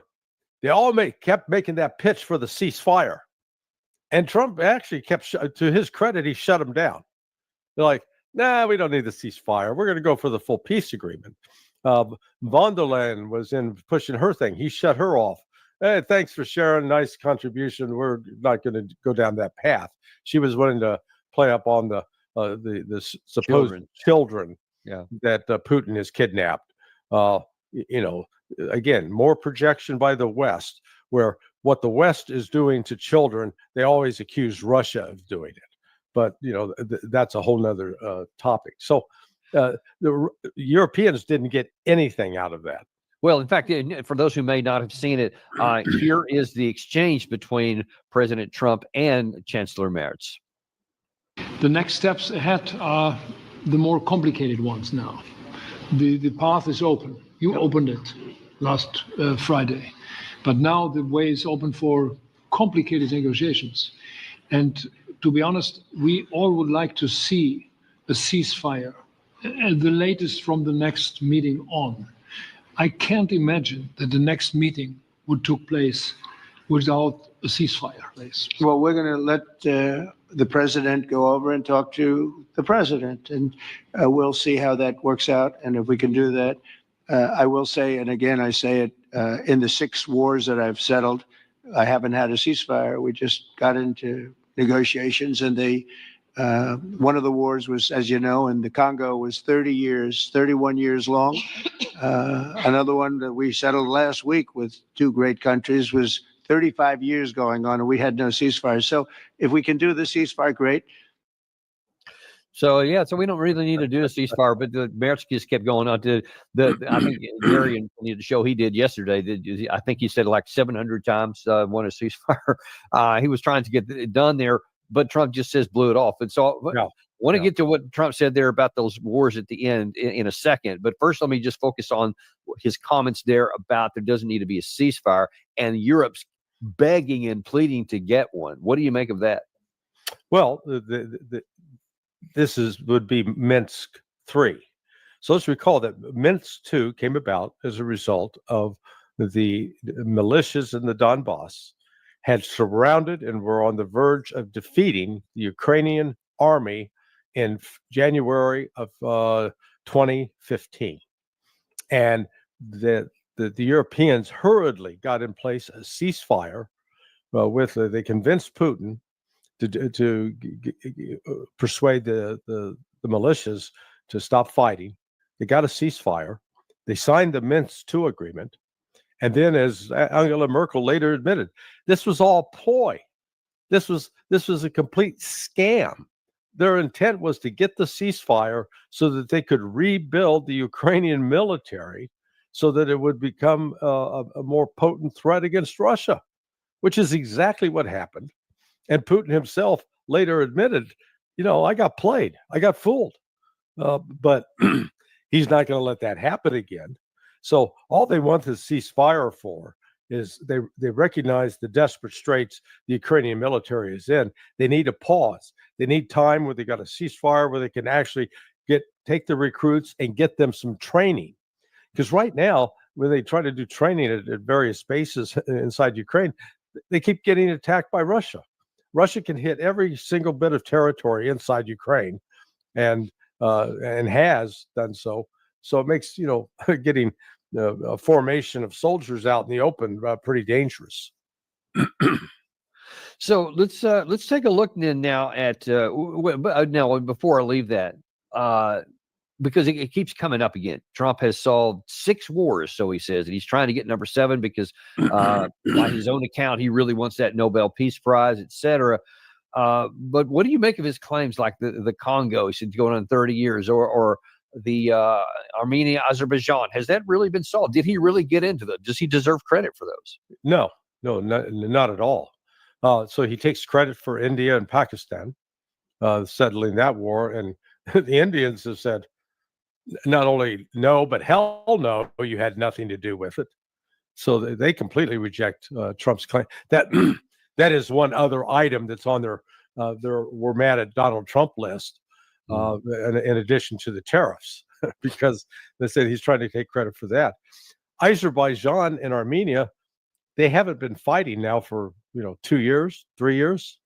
In fact, one of the reasons that it is believed that Armenia was willing to sit down and do this is that they're mad at Russia because when they were at war with Azerbaijan, Russia didn't come to their aid. Now, the fact that Trump sat down on that, I bet before that meeting, if you'd held a gun to his head, he couldn't find Armenia and Azerbaijan on a map. Okay, yeah, he wouldn't, much less spell them. This is part of a deep state project to use the Caucasus. The Caucasus run from Georgia, Armenia, Azerbaijan, and they're right on the southern border of Russia. This is all part of a long-standing intelligence project to weaken and destabilize Russia. That's all it is, and Trump was simply playing a role in that regard. You'll notice that day before yesterday, Russia hit the SOCAR oil terminal in Odessa. SOCAR oil terminal is owned by Azerbaijan. In fact, it accounts for about 15% of their GDP. Russia completely took it out. That facility was used to supply fuel, gasoline, oil products to the Ukrainian army and to Israel. So I'm curious why, because I had read that those stats you just mentioned there, and so it begs the question to me: why would Russia have left that alone for 3.5 years and hit it only now? It seems like it would have given them tactical utility from the beginning. Why only now? Because they were trying to maintain decent relations with Azerbaijan, and now this is said, okay, this relationship's over. This is like if you've got a cheating girlfriend or a cheating boyfriend, and you still hope you can just reestablish the relationship, but finally you come to the point, you know what, we're never getting back together, and so I'm getting rid of the ring or whatever obligations you had, it breaks. And this is Russia telling Aliyev, the president of Azerbaijan, hey, you've now crossed the line. There's that clever acronym in the end, on the social webs, FAFO. Well, this was an FAFO. Now they found out. FAFO moment for Azerbaijan. Okay, well, let's move on to the other half of that now, because really this is kind of tied together. Because what we have done so far is everything has been, what does the Europeans say? What does Zelensky say? What do Americans say? What do other supporters from the United States say, et cetera? Nobody is talking about what the Russians say. Yeah. And so let's take a look at that half of this. First of all, here's Sergei Lavrov. I think it might have even been from this morning, talking about the state of diplomacy. Kai Kallas, who is the chief diplomat of the European Union, so high representative foreign policy matters. And after the Washington summit, she said that the European Union is not going to trust any agreements achieved with the Russian side. So that's why the European Union will continue to support the Ukrainian armed forces, and the European Union will push for more sanctions against Russia, no matter what agreements are. This is not diplomacy. This is degradation of foreign policy. Yeah. So I mean, he's saying, look, you guys have to deal with some reality here. It sounds like, but they're not. Yeah, Lavrov he really is a gifted diplomat, and there's really no one else like him in the world. Maybe Wang Yi in China comes close in terms of experience, ability to deal with other countries, speaking multiple languages. But he doesn't play games. He's not a liar. Sometimes, the joke at State Department when I was there was the definition of a diplomat is someone who's paid to lie for their country. Okay. But in Lavrov's vote, he's always very direct and laying out this is our interest. This is what we want. He's definitely pushing back against the European Union, not even willing to engage Russia. So when Rybkov that I mentioned earlier lamented, we haven't had anybody to talk to. They were also including Europe in that list. Now they're talking to the United States, but they don't have anybody that they can talk to in Europe. It's funny you mentioned that statement there about diplomacy. But some people view in the United States as a professional liar for your country. I talked to Ambassador Chaz Freeman, who's had decades of experience in the U.S. He said that it used to be the art of convincing somebody else to do what you want them to do and making them feel good about it. Yeah. That's actually diplomacy. And it appears to me, you tell me, because you've had engagements with him, seems like Sergei Lavrov is trying to enter into that definition. No, definitely. And Chaz, he was a giant. He was still active when I was there, 35 years ago. But Chaz is right on that part of the diplomacy is understanding what the other person wants, what's motivating them, why are they upset, why are they angry. So it requires a level of empathy where ideally you can be empathetic without sacrificing your own values, your own principles. So but instead what we've seen from the standpoint of the United States, particularly under Biden with Blinken, is a complete lack of empathy and this attitude that we can do whatever the hell we want and you're just going to have to put up with it. That's not diplomacy. That's bullying. It's attempted bullying. It didn't work out very well. Well, yeah. So this is where, the Russians are sincerely trying to work with Donald Trump to see if there can be a negotiated settlement. Yeah, and I've got a couple of other things here from Lavrov to really reinforce that point. You mentioned at the outset of this show that Russia is and will ever remain consistent on their positions, one of the key ones of which is the root causes of the war. Yeah. President Trump and his team, especially after the meeting in Alaska, began to approach the resolution of this crisis much more deeply, understanding that it is necessary to eliminate the root causes, what we President Putin constantly talked about. And one of these root causes is precisely the security problem of Russia, related to the fact that for decades the commitments given to us not to allow NATO expansion to the east were grossly violated. President noted, several times that after these promises, there were 5 waves of NATO expansion. Moreover, when they say, well, it was promised verbally, nothing of the sort. It was promised on paper in the form of political declarations signed at the highest level at OC summits. So even though we don't like it to, as Minister Lavrov said there, listen, this goes back to the 90s when you kept telling us you're not going to advance to the east, and then 5 rounds you kept going in. And he's saying that has to be solved before there can be an end of war negotiation. What does that mean in practicality? Well, in practicality, let's start with Poland and Romania. The United States deployed, I believe, 3 years ago, the Aegis, anti-missile system that has been on ships. They've now moved it to land. So there are two of these units are in base. One's in Poland, one's in Romania. The problem is that they represent a threat to Russia now because they can fire a Tomahawk cruise missile from those launchers. They don't, normally they're equipped with a different kind of anti-ballistic missile, but they can also take a Tomahawk. Problem from Russia is they can't look at it and know whether it has a Tomahawk in it or not. And the reason a Tomahawk is relevant, it can carry a nuclear warhead. The other missile that goes in the Aegis can't.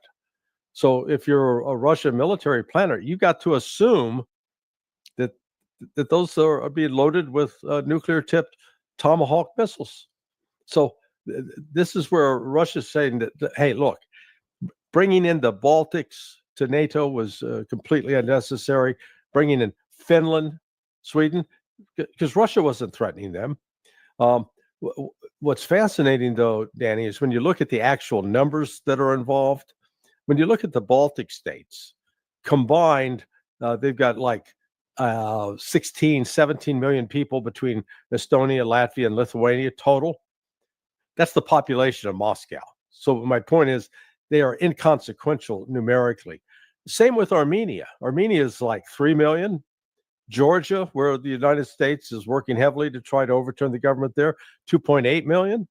Azerbaijan has got like 10 million. So what the West is doing is trying to infiltrate NATO into these small countries, but nonetheless use all of that territory as a way to attack Russia. And Russia understands that. And that's what they're saying. No, this has got to stop. NATO expansion makes no sense because we offered to join NATO and you wouldn't let us in. And so NATO is being used simply as an excuse, if you will, to justify $1 trillion defense budget. That's what it's for. And it's ironic that even last week, there are still comments from some of these European leaders that they still expressly, Starmer was one, want NATO on the table for a potential future into Ukraine, even now, which I think many in the European intentionally said that, knowing that's a bitter pill that Russia could never swallow. I think probably in part to try and sabotage any move towards peace. But one of the other things that I want to mention, and I know we're getting low on time here, in terms of how could we get to a negotiated settlement? Because Putin has said in his conversations with Trump, as he said all along, we are still actually interested in a negotiated settlement as long as some things are taken care of here. But one of the things that Russia has been opposed to all along has been any kind of security guarantees. Oh, you froze there. Hello. We'll get him back. Let's see. It usually takes a minute. Sorry about that. There we go. Yeah, I got to get my router fixed, I think. Sorry about that. But now all of a sudden we have Russia saying we'll contemplate a security guarantees, but as Lavrov says here, with a new wrinkle. When in Washington, these delegates, they talked about the need to start with developing security guarantees for Ukraine and at the same time security guarantees for Europe. No, Starmer, the English Prime Minister, mentioned this, as did many others, but no one ever mentioned Russia's security. Although the OC documents I quoted are universally developed and adopted by consensus, they require security in a form that will satisfy everyone. So far, this arrogant attitude towards international law, towards those promises that are often deceitfully made and recorded on paper, is felt in the approaches of these individuals to the current Ukrainian crisis. Without respecting Russia's security interests, without fully respecting the rights of Russians and Russian-speaking people living in Ukraine, there can be no talk of any long-term agreements.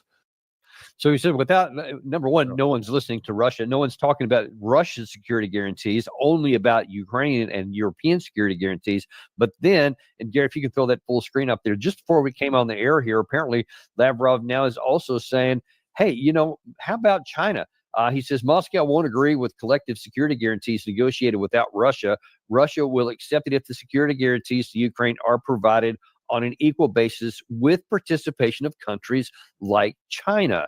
And he says it's a complete non-starter for Western allies if they just want to say security guarantees for Ukraine, but nothing for Russia. So what do you make of that? Because I almost wonder if, just like some of the Europeans were saying, yeah, we still want to keep NATO on the table, that Lavrov is saying, yeah, sure, we'll do security guarantees as long as you can be okay with Chinese troops in Europe on the border between the two of us. What do you make of that?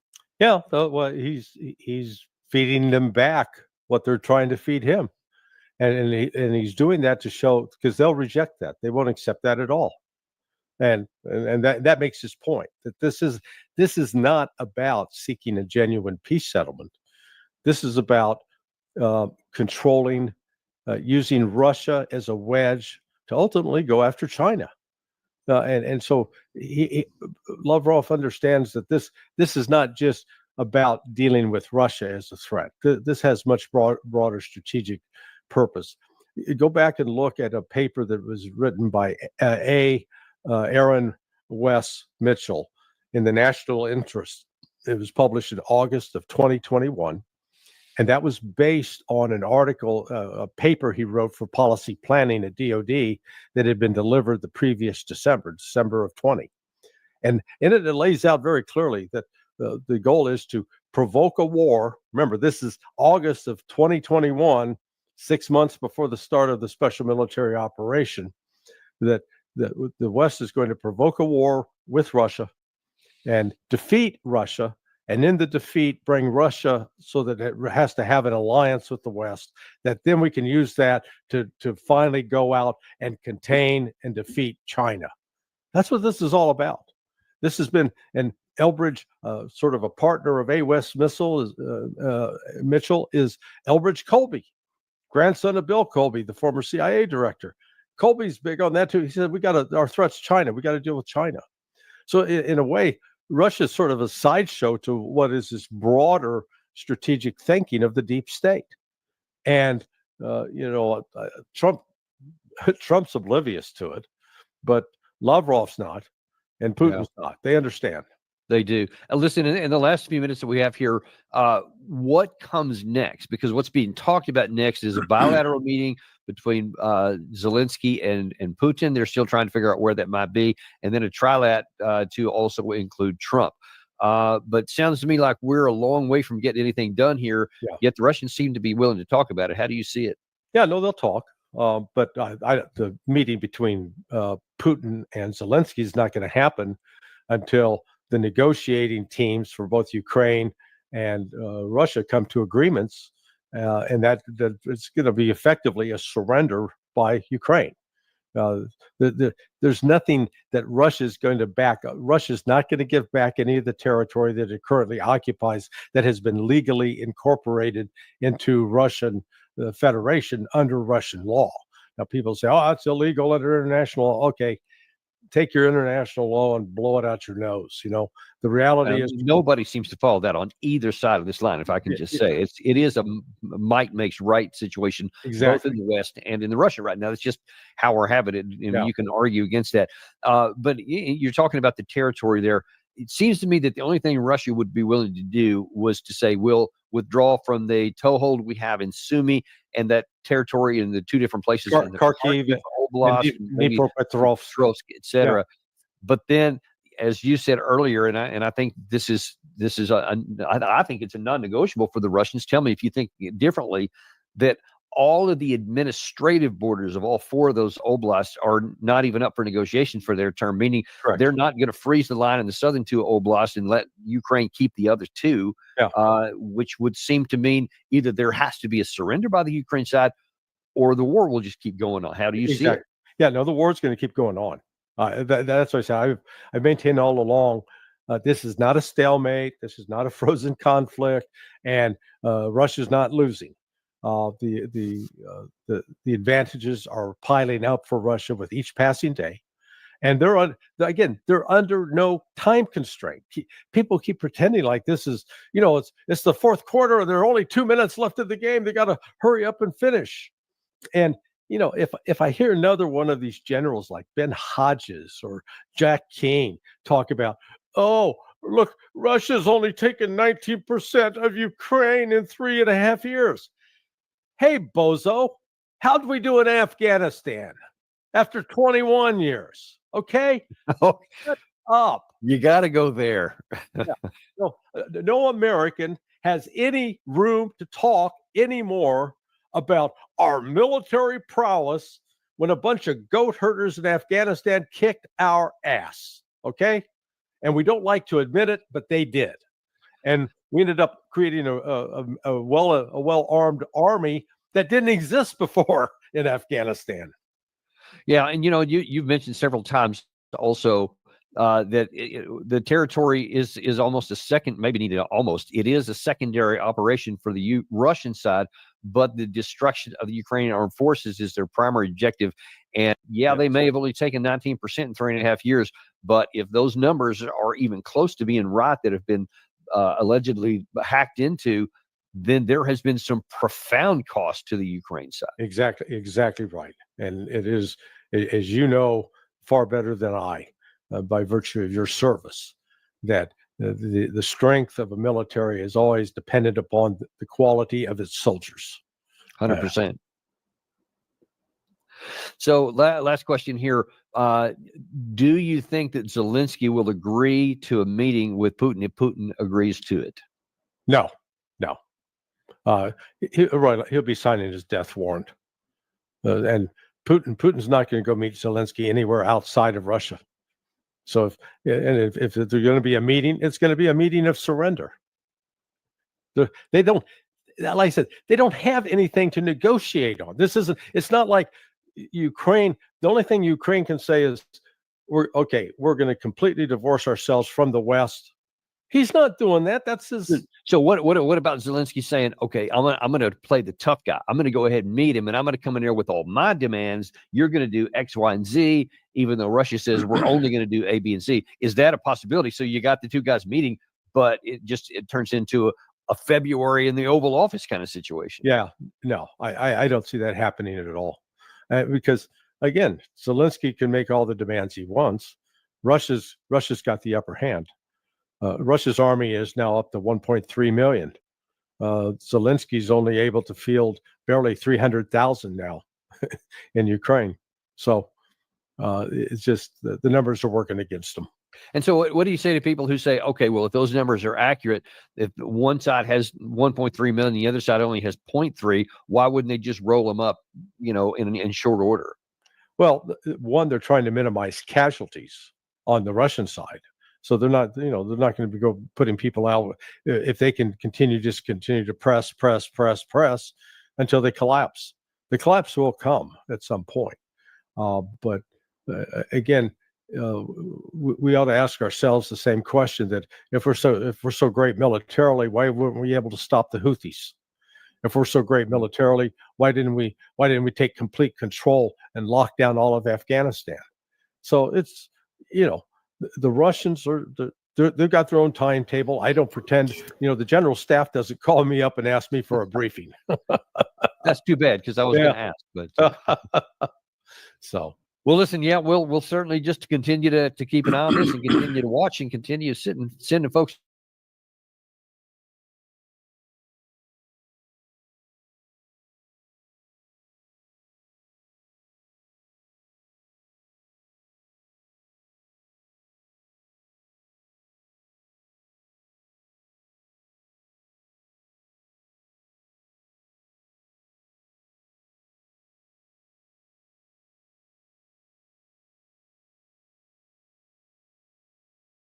Geopolitics around the world.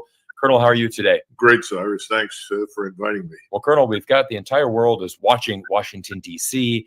We've seen an amazing meeting between Putin and Trump in Alaska. We've got all the European leaders there in Washington, D.C. meeting with Trump. I'd like to get your initial reaction to what's transpired over the last couple of days as the whole world is looking at Russia, Ukraine, and wondering if we are actually going to get an end to this war.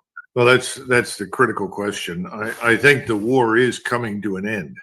It's not necessarily going to end because of anything that's happened in Alaska or anything going on in Washington right now. The front in Ukraine has effectively collapsed. There simply are no more human beings to man fortifications and defenses, no one to carry weapons and go into battle to defend this regime in Kiev. So I think at this stage, it's kind of a mop-up exercise because the Russians want to be sure that nothing is left behind them. In other words, as they move forward, they want to be certain there's no resistance behind them at all, as well as in front of them. So I think that much is clear. So this will come to some sort of an end. But I think what we've been witnessing in Alaska is a little different from what a lot of people expected. I think the Russians made it very clear that their positions are effectively unchanged. And you'll remember there's this alleged willingness to quote unquote swap territory. Well, that never was true at all. But what the Russians did say is that they would be willing to consider adjustments to where troops were in Kherson and Zaporizhzhia. These are in the southwest of eastern Ukraine. that was about it. Otherwise, I think President Trump walked out understanding that Ukraine is going to have to be neutral. It can never join NATO. And the Russians are not going to accept anything less than that. And they want this regime to be gone. They're not going to allow a regime to stay in power that is incurably hostile to Moscow. They don't want to have to refight this war in another 5, 10, 15, 20 years. Now, when it comes to Washington, for the first time, I felt a little sympathy for the Western globalists that are running the show in Europe, because it looked to me as though President Trump had convened his own private reality TV show. Because all of this was broadcast. These people trooped in a little row, all sat there representing what people were openly calling vassal states and listening to whatever Trump said. And Trump listened to them and was reasonably polite, but largely dismissed most of what they said, and tried, I think, to reiterate what he had learned at the conference with President Putin. And I think Zelensky has already absolutely disavowed any willingness to cooperate at all in any territorial arrangement that does not restore everything to him, which of course is absurd. And as long as he stays committed to that, I don't think there's going to be any sort of formal end to anything. But I think he certainly stands an excellent chance of being awakened by Russians in Kiev.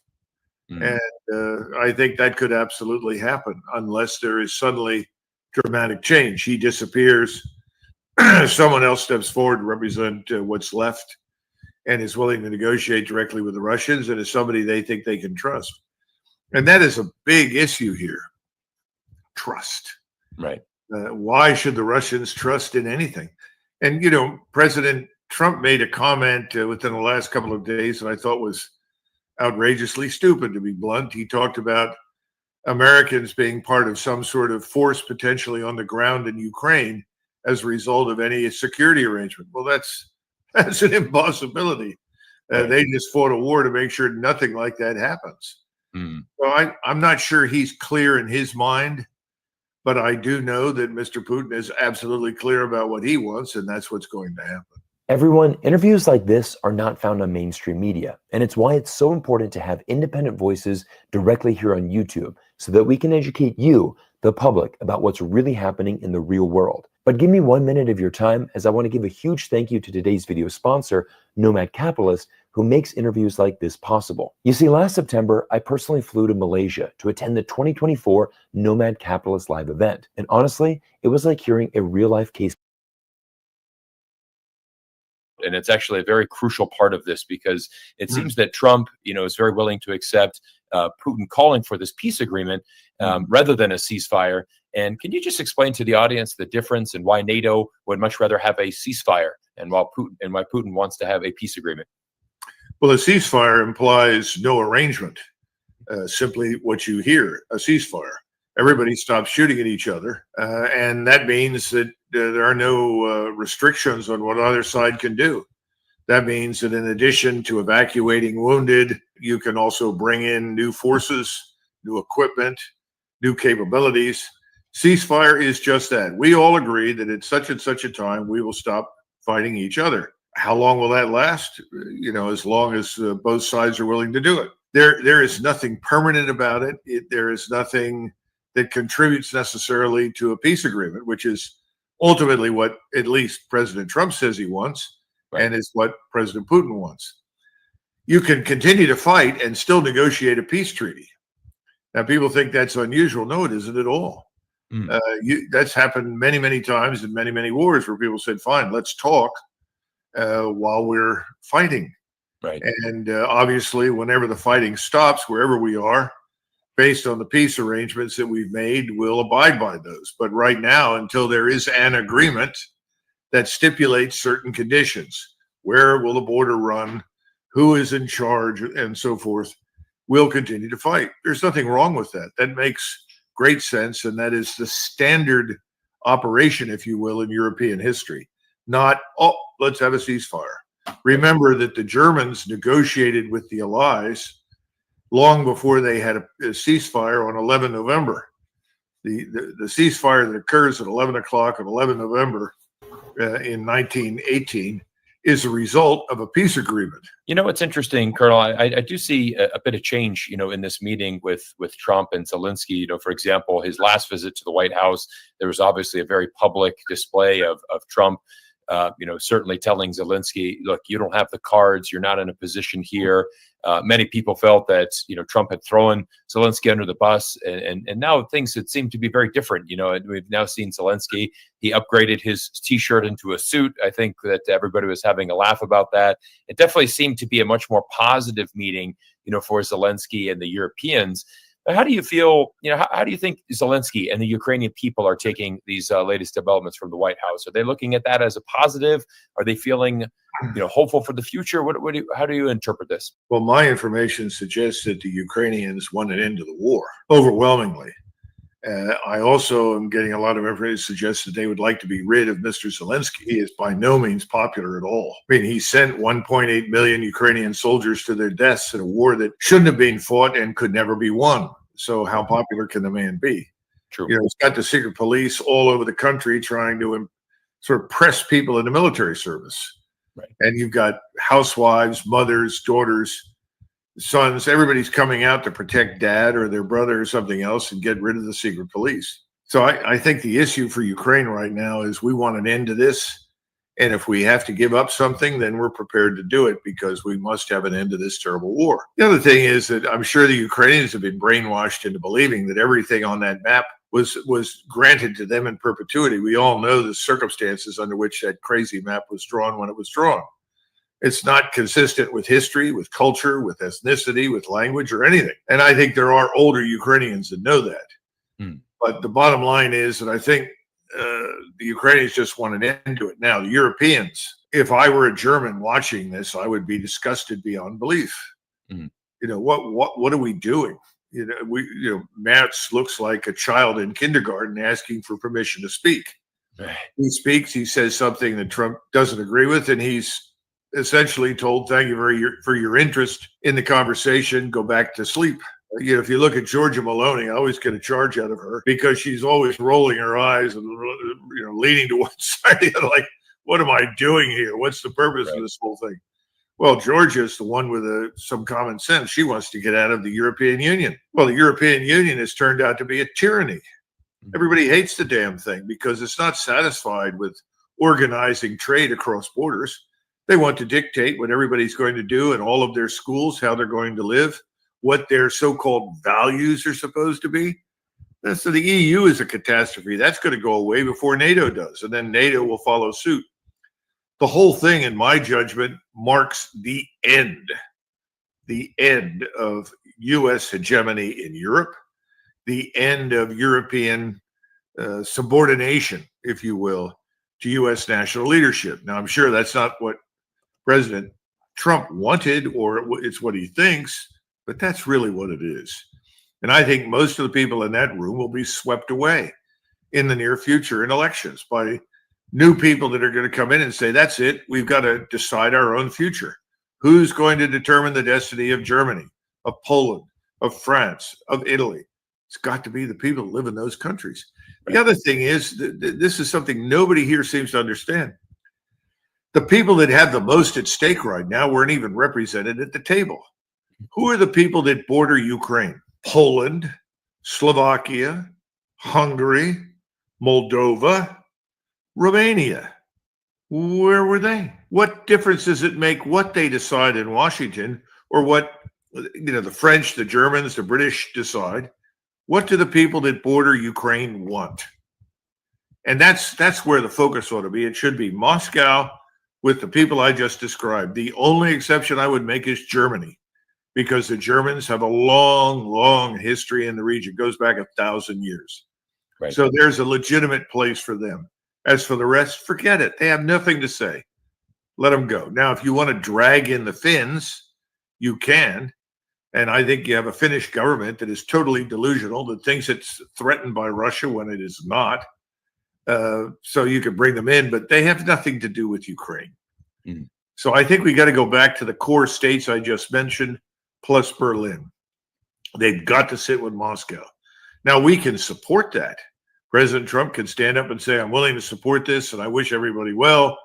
We'll assist in whatever way we can, but otherwise, what have we got to do with it? Right. We're one of the people that started this war. In fact, we're mightily responsible for it. It'll end as soon as President Trump says, "That's it, I'm out," which is exactly what he should have said already. Right. But I suppose he'll wait until Zelensky backstabs him and comes out publicly and says, "I'm not going to agree to anything that you say." At which point in time, President Trump may finally wash his hands of him. I think NATO membership is off the table. I think everyone has come to that realization. That's obviously a huge red line for Russia. But do you think that potentially EU membership could be an option for Ukraine? Would you see potentially these European countries trying to, somewhat give a lifeline to Ukraine in that regard? You realize I think the EU and NATO will both go out of existence over the next year. I see no future for either of those organizations. Okay. For the reasons I've already cited. Yeah. I mean, the Poles, they collectively despise the European Union. The Germans, who are usually blamed for the power and the influence of the European Union, are increasingly fed up with the European Union. The Italians want out. The Greeks would leave tomorrow morning. I mean, we just go down the list. Who are the people that are backing this stuff? It's the ones in the far west.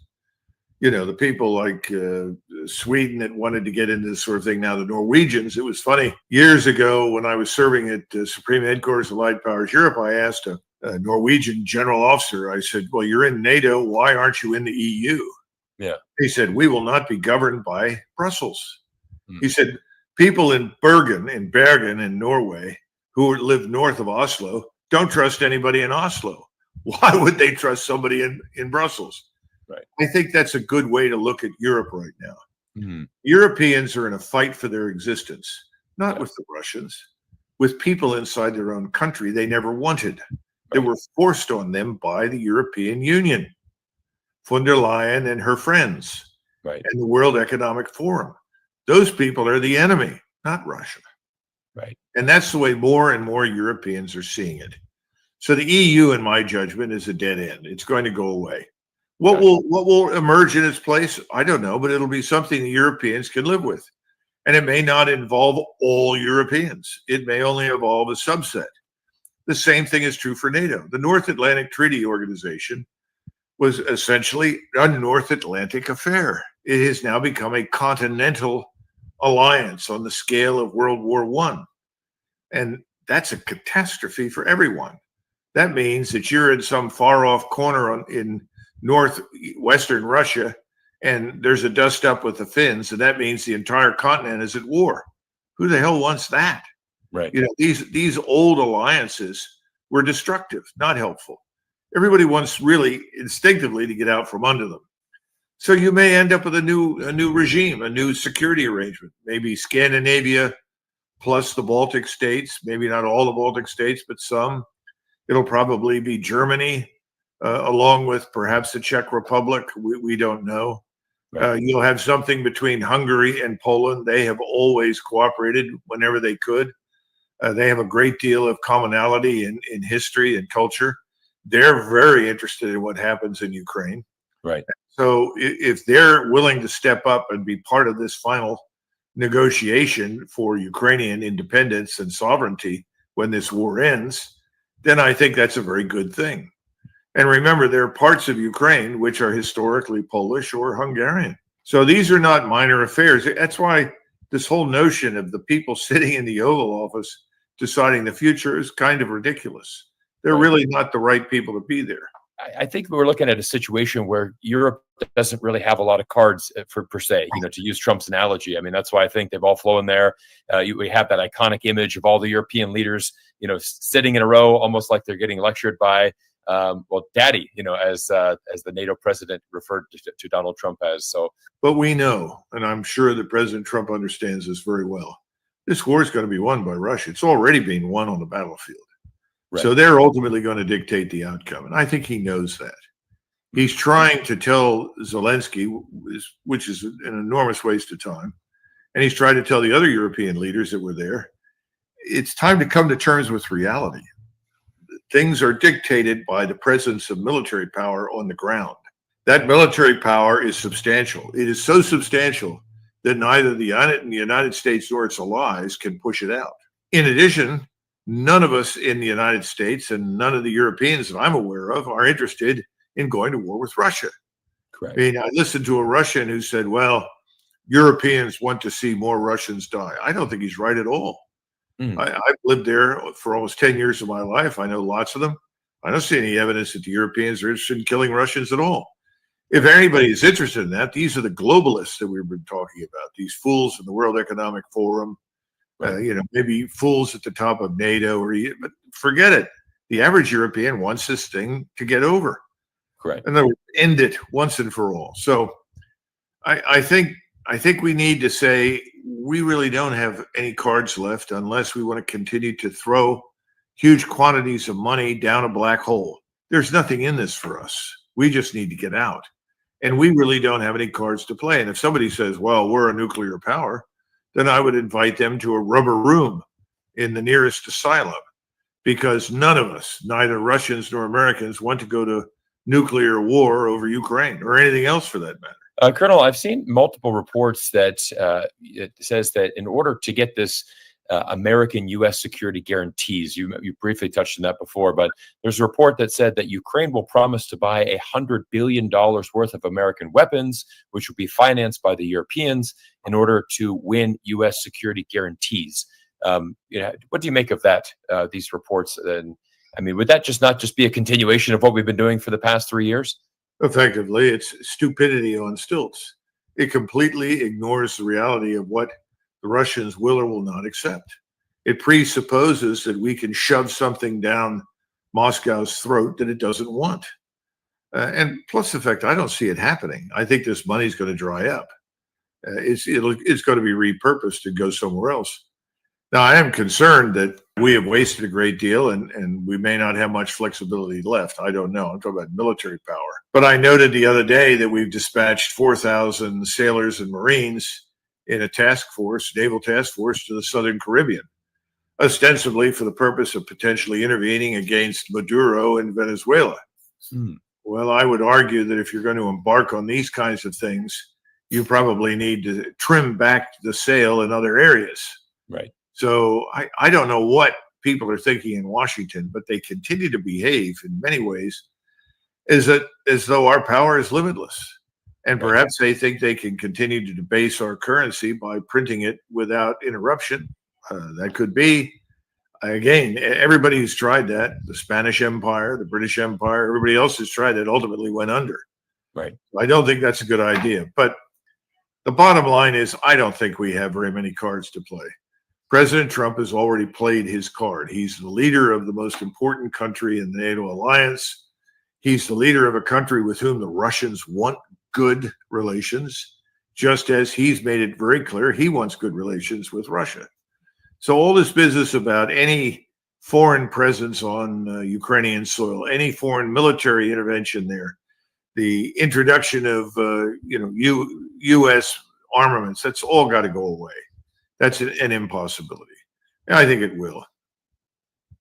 Yeah, I want to touch on that because another interesting thing we've heard, and there's so much confusion here, and the Europeans had said that they would like to have NATO Article 5 similar guarantees. So they're basically Article 5 like guarantees, but it not being NATO membership.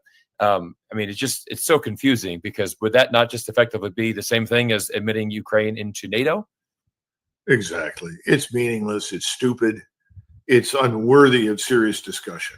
Yeah. Again, everybody that's looked at this, I certainly have for years. I go all the way back to 2014. And I was on RT and I was pilloried and attacked viciously for showing up on RT. But I went on there and they said, what do you think the solution is in Ukraine? And I said, we need a plebiscite. The people in Eastern Ukraine who are Russians should have the opportunity to vote themselves into Russia. And those who are Ukrainian need to stand up and identify themselves with the Ukrainian state. And I said, well, what happens if there's no plebiscite? I said, a war. Well, you've had it. Right. Okay. It's a done deal. Everything is on the table for Russia. We really have nothing more to say about it unless we want to risk a war with Russia. Right. Which I see no evidence for. So it's time to shut up and get out of the way and bring in the states that I mentioned earlier, not these people in Western Europe, the people that border Ukraine. We can host it anywhere they want. I mean, we could pay for the conference, okay? Right. But we need to suspend all further military aid. And I think that has to happen the moment Zelensky tells President Trump, I won't accept any deal that involves the loss of my quote unquote territory. Right. Then it's you're on your own. Done. Out.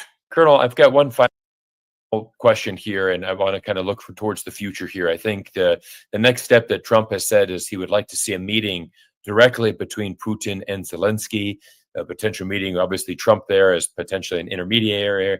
What do you feel the chances of this happening? Do you think that Zelensky will meet face to face with Putin, and where would that meeting even be? And what are your kind of prospects for the future? I don't know. Given Zelensky's current remarks, his public statements, that he will absolutely not surrender any territory under any circumstances, would suggest to me as president that this is a dead end. So why bother? You could make the offer, but beyond making the offer, I would do nothing unless you see clear, unambiguous evidence from Zelensky that he will go there and negotiate directly with President Putin for a peace arrangement that involves recognition of Luhansk, Donetsk, Crimea, plus most of the territory in Kherson and Zaporizhia. I'm sorry, but that's the way it has to be. Right. And if he's not prepared to do that, then I would say there's no point in meeting at all. And it may never occur as a result. I think it's a mistake for President Trump to put himself in a position where he could be humiliated. I thought he was humiliated in the Oval Office by Zelensky during that first encounter. And I was surprised that, President Trump didn't signal to the local Secret Service to pick this little man up and remove him. That's number one. Number two, I would have asked, who the hell let this man in without a suit and tie? Right. Why did we allow this fool to come in costume? Who's he kidding? Is he from what battlefield did he come? It's absurd. It's just inappropriate. It's ridiculous. So I think he was humiliated once. I think he's far too tolerant. I think he should be quite prepared to cut bait and move on. So if he continues to make these statements that he will give up nothing and do nothing, then I think President Trump should simply tell President Putin, we've done all that we can, and he refuses to talk to you.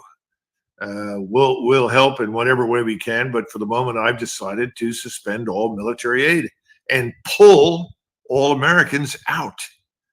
We've got thousands of people on the ground in Ukraine, Cyrus. Intelligence, military, contractor, they all need to get out. Right. This has been a big bonanza for that community, but it's been the death knell of Ukraine. Colonel, one more question. Do you feel that this time in Washington, would you say it was a success? Do you think there's potential here that we're going to get to the end, or do you really think this will end up being kind of a nothing burger and it's just going to lead again to more hardships on the battlefield and the ultimate Russian victory, which many military analysts predict simply because it has now transferred to a war of attrition for the last year and a half or so? What are your thoughts? I think from the standpoint of the two leaders meeting and talking to each other, and on the basis of meetings that were held earlier, shortly after he became president, about normalizing relations with Russia, I think we should go back to that. And I think that these meetings were healthy and productive in that sense. Because at the end of the day, we have no vital strategic interest in Ukraine. None. Russia does not threaten Europe. That's absurd. It's a huge lie. As it becomes clearer in Europe that it's a lie, the people governing Europe, these globalist elites, will be gone. And as soon as Merz and his friends go away, I see a resumption, ultimately, of business, commercial ties, cultural ties between Germany and Russia. May not happen immediately, but it will.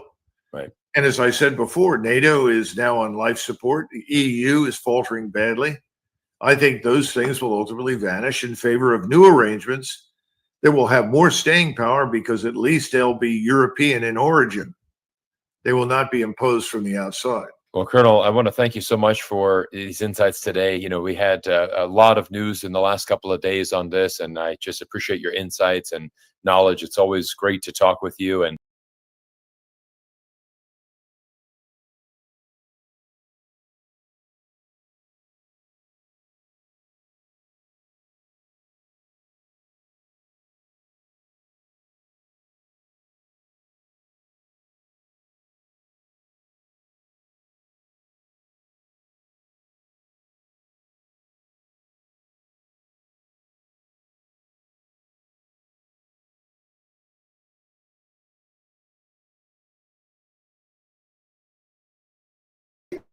of the football world, not FIFA, not UEFA, and no single prominent footballer until Mohamed Salah, somewhat belatedly but brilliantly, spoke out.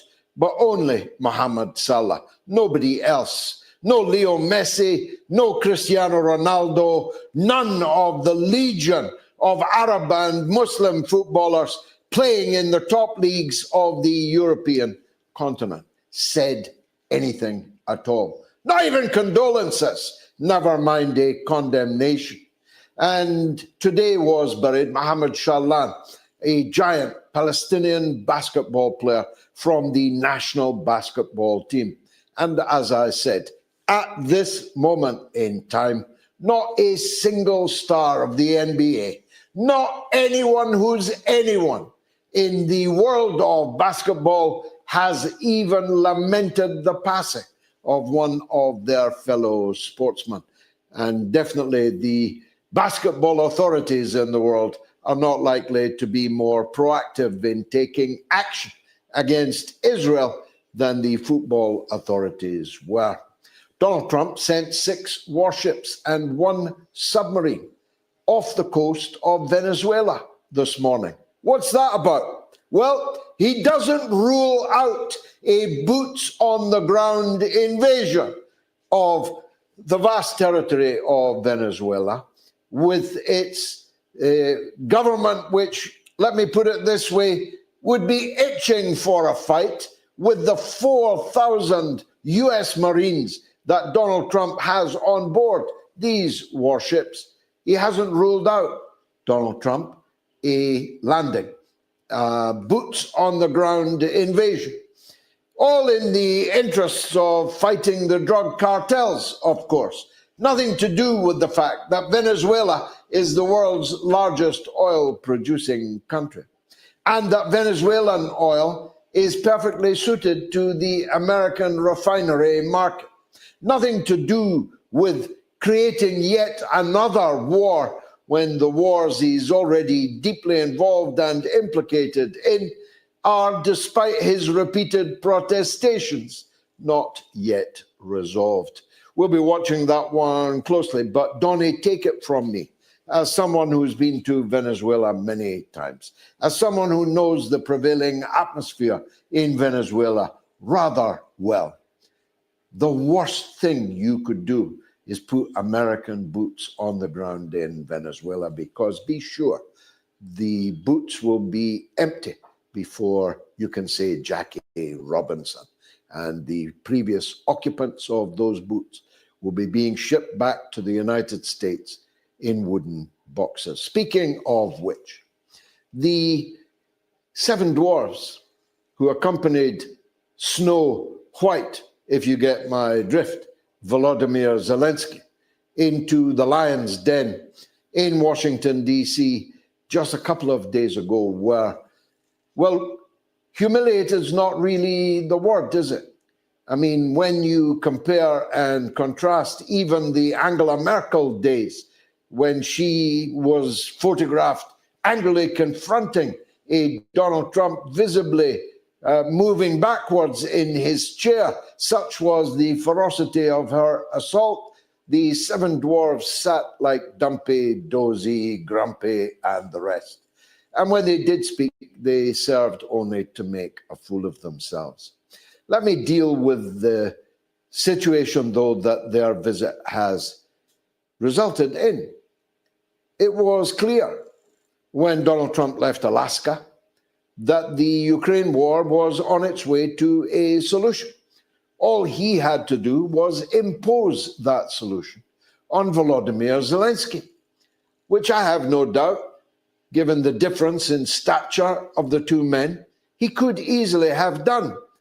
Whilst Zelensky was being berated and was being cajoled by Donald Trump into doing what's necessary, the seven dwarves were nursing their wrath outside, and little Zelensky knew it and therefore played hardball because he knew that he was not quite alone.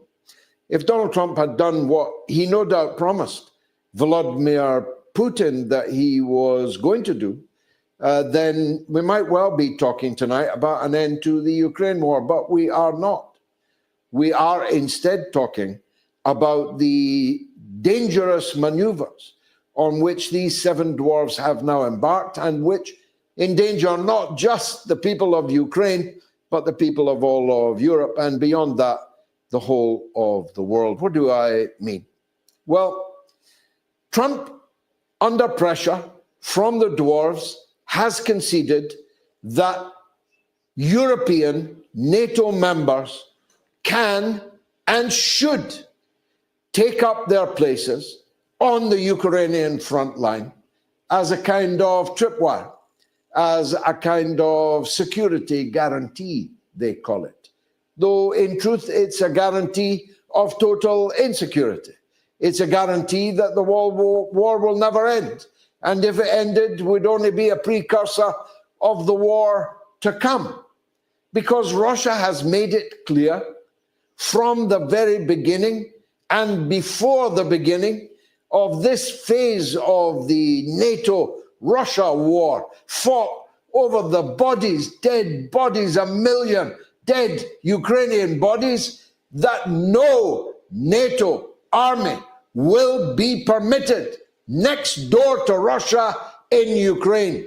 That is the reddest of red lines. It's the hardest of all red lines. And whether they're badged as NATO armies or as British armies, French armies, German armies, Danish armies, Dutch armies, or the yapping chihuahuas of the Baltic states, if they're in NATO and they're in Ukraine, then NATO is in Ukraine. And that will be the cause immediately of a general European war. Now, that much any idiot can understand. And there are a large number of idiots, as latest opinion polling makes clear, who have no idea who's who, what's what, when was when in the Ukraine conflict. But any idiot can understand this. If a country's army, which is a country in NATO, sets foot in Ukraine, there will be an all-out European war. This much is obvious. But when I tell you the next bit, a very large number of people begin to push back at me. I'm telling you that that general European war would have to become a nuclear war. Why? Because when one side or the other began to prevail, the side that was losing would have to have recourse to nuclear weapons rather than face, if it was the NATO army, the cataclysmic humiliation of actual defeat at the hands of Russian arms, or if it was the Russian side against whom the situation was prevailing, it would be existential. Russia's entire existence would be in peril, in danger, if a NATO army, British, German, French, Danish, Dutch, if that army began to prevail against Russia on a conventional battlefield, what do you think Russia would do? What would any nuclear-armed superpower do when being defeated on its own territory, on its own threshold? That much surely is obvious. And if it's not obvious to you, I'm here to tell you, listen to me. If a general war begins between Russia and these European members of NATO, it inevitably will turn nuclear. And then, what next? Well, it goes without saying that in a nuclear exchange, the country that was losing would have to step up the range and power of its nuclear weapons that it was deploying. And it would have to ask the United States of America to enter the war on its behalf.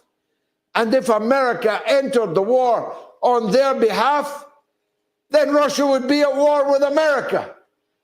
And we'll be talking not battlefield nuclear weapons, not intermediate range nuclear weapons, not nuclear war in Europe, but hypersonic, intercontinental, ballistic nuclear war across the oceans. Now, I then get some idiots who say, well, Britain's got nuclear weapons too, yes. And the British Trident submarines, if given permission from Washington, a key caveat, might well be able to fire off their nuclear weapons and would bring about huge death and destruction on the vast country of Russia, the biggest country in the world. But that would make no difference, even if the entire Russian leadership, military and political, was killed in their situation room, even if every one of the decision makers in Russia was killed by British submarines, Britain would still, moments later, cease to exist.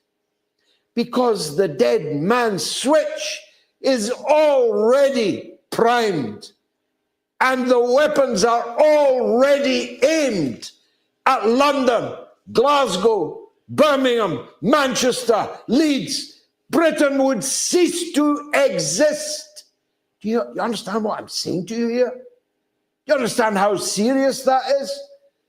And yet, knowing this, Keir Starmer, what was that big burst lip that he had, by the way, when he was in Washington? Mrs. Macron thump him?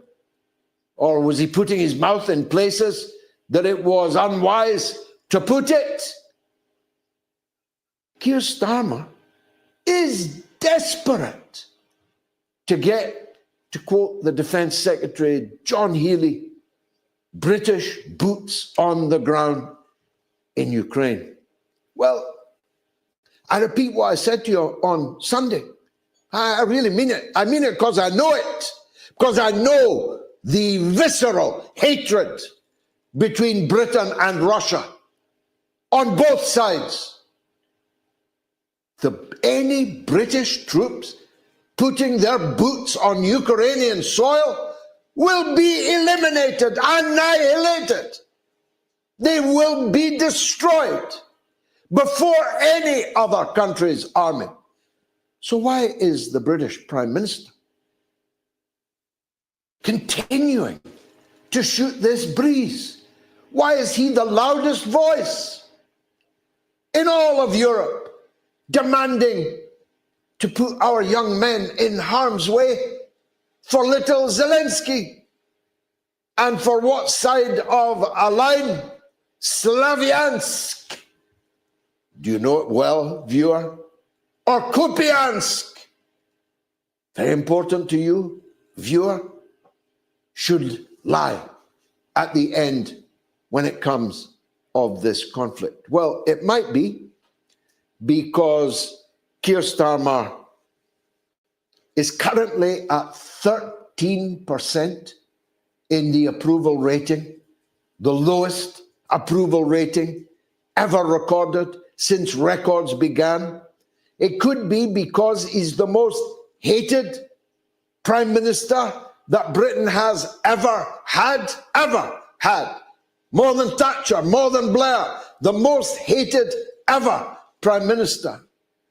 Donald Trump said that everybody likes him. He's doing a great job.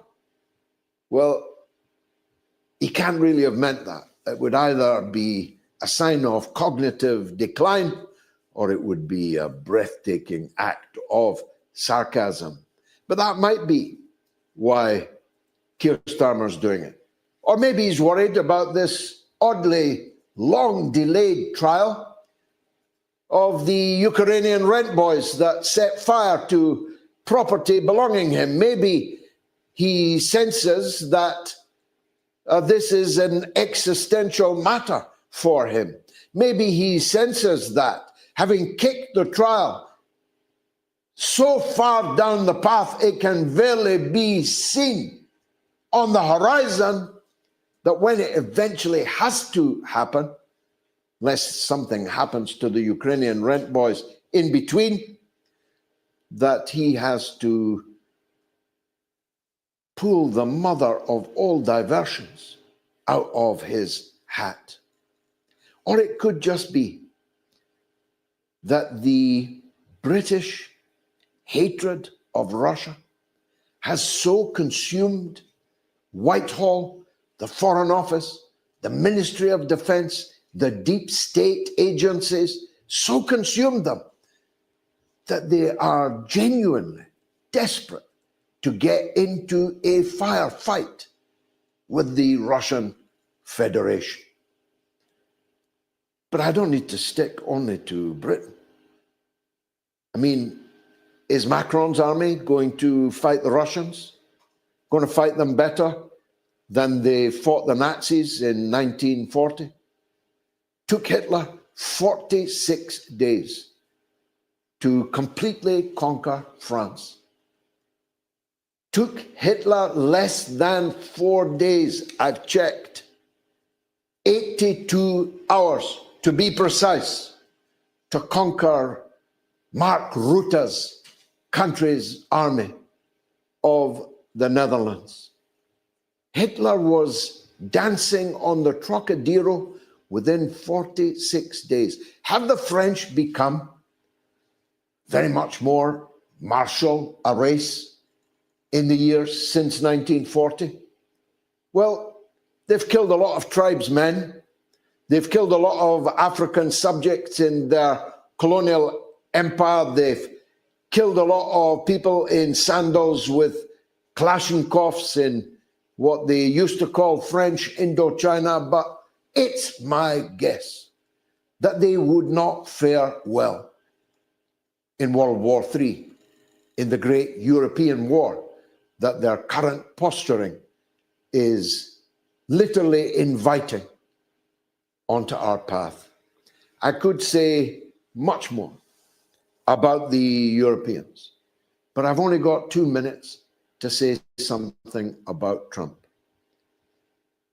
President Trump, I'm willing to believe that you're playing some 5D chess. I'm willing to believe that you're much cleverer than me.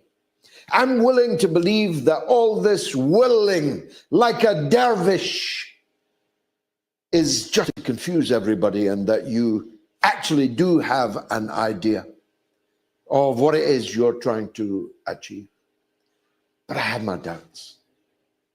And so they do in Moscow.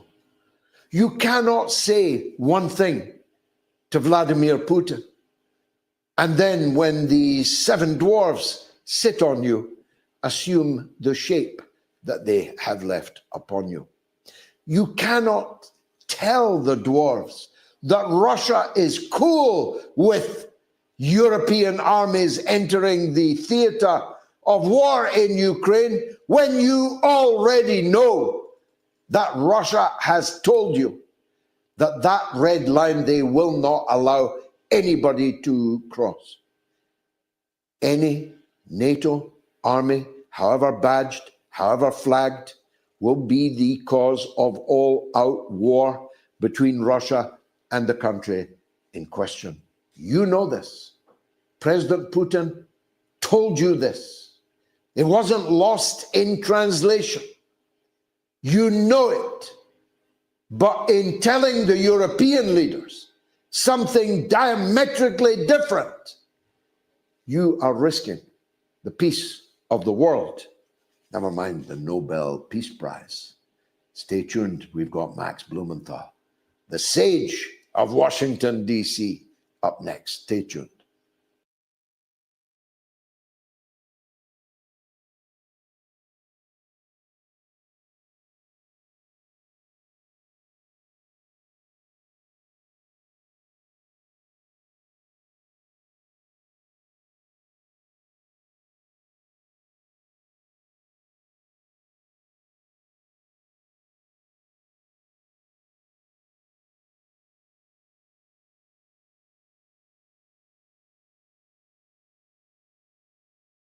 Hi, everybody. Today's Wednesday, August 20th, 2025, and our friend Scott Ritter is back with us. Welcome back, Scott.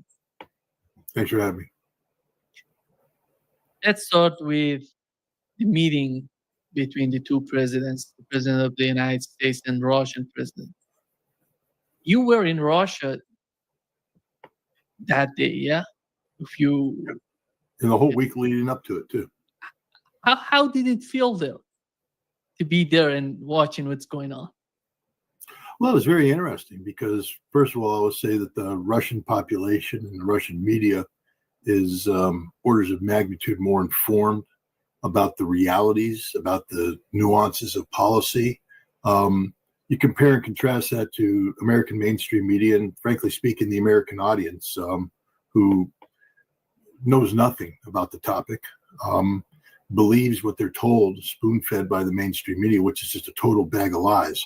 So it was actually quite exhilarating to, be amongst people who, took the concept of being an informed citizen. I know Vladimir Putin's an evil dictator. There's no democracy in Russia. And I mean, those Russians are just a bunch of robots. But for robots, they're a hell of a lot more informed than we are about the issues of the day, especially this particular issue. And the other thing I would say is that, maybe President Trump doesn't realize this, but Russia's on his side, not because they're losing. This is what people don't understand. Russia's winning decisively. I mean, the Russians know it, but these people are so humane, so decent that they, even when winning, they don't want to continue killing. They want this war to end. And they're hopeful that Donald Trump can, breathe some common sense into the Ukrainians and their European allies and make them recognize that, the only way out is to accept Russia's terms. And, Russia's going to get those terms one way or another, either by killing another 1.7 million Ukrainians or by having Donald Trump, knock some sense into the heads of those who want to continue this war to the last Ukrainian. But the Russian people were amazing. The Russian officials were articulate and well informed, and it was a treat to be in Russia while this summit took place and to get the reaction of the Russians. What was agreed on, Scott, in your opinion, during the meeting between the two presidents? It was some sort of a framework to get along, to get somehow to understand each other, the United States together with Europeans somehow getting closer, I would argue, and knowing what is the Russian position.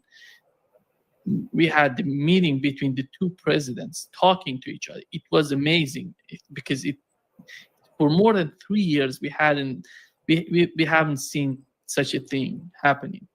That was amazing. But what was substantial? What was important? The outcome of the meeting. Well, the most important thing is that Donald Trump completely reversed his position. He was going in with a position that just wasn't going to go anywhere about an immediate ceasefire. Russia made it clear. And I think it's important before we continue to understand a couple realities. When Vladimir Putin speaks, it is. When Donald Trump speaks, just wait a couple minutes and he'll say something different. There's no consistency in Donald Trump. And that's because he's poorly served by his advisors, by Marco Rubio, by Steve Bessent, Scott Bessent, by all these other people who are Russophobic and they whisper crap into his ear. The one-on-one time with Vladimir Putin was the only time that Donald Trump's gotten accurate information about what's going on in Ukraine. And basically, Putin read him in on the reality that Russia's winning this war. Russia's going to win this war. Nothing's going to stop Russia from winning this war. And that, Russia's goal is to ensure it never has to do this again. In order to do that, stop talking about a ceasefire and start talking about a comprehensive peace deal. And look, that's the position that Donald Trump embraced. That's the result of this summit, is that Donald Trump, for the first time now, has American policy rooted in reality. It's still a long way to go, but this has far more chance of success than any ceasefire demands put by Donald Trump. That was a dead end. It's got to be sort of humiliating for Donald Trump, to say about how he's going to kick Putin's ass, and I'm going to read him the riot act, and Putin's going to know the truth, and Putin's going to know the consequences, and Putin's going to know this. And then they have a short little meeting in the car, and Trump comes out and goes, "Yeah, no ceasefire. We're going with the comprehensive plan that the Russians have put together." It's not just about Donald Trump. We see some sort of division in within the European Union. We see that when Merz was talking about the ceasefire, you see Meloni somehow. What is he talking about? But who cares? How many Italian divisions are going to Ukraine? None. So why are we talking about Italy? I mean, Meloni's cute. Of all the people that went there, she's the easiest on the eyes, so people like to look at her. And she's entertaining. She has a very expressive face. She likes to roll the eyes. She's as irrelevant as the rain that's falling down from the sky right now. She is, who cares what Giorgia Meloni thinks? No one. Merz, no one cares. He got shut down. Starmer, shut down. Macron, ignored. Stubb, who's Stubb? Rutte calls him daddy, and Ursula von der Leyen, again, why she exists, nobody knows.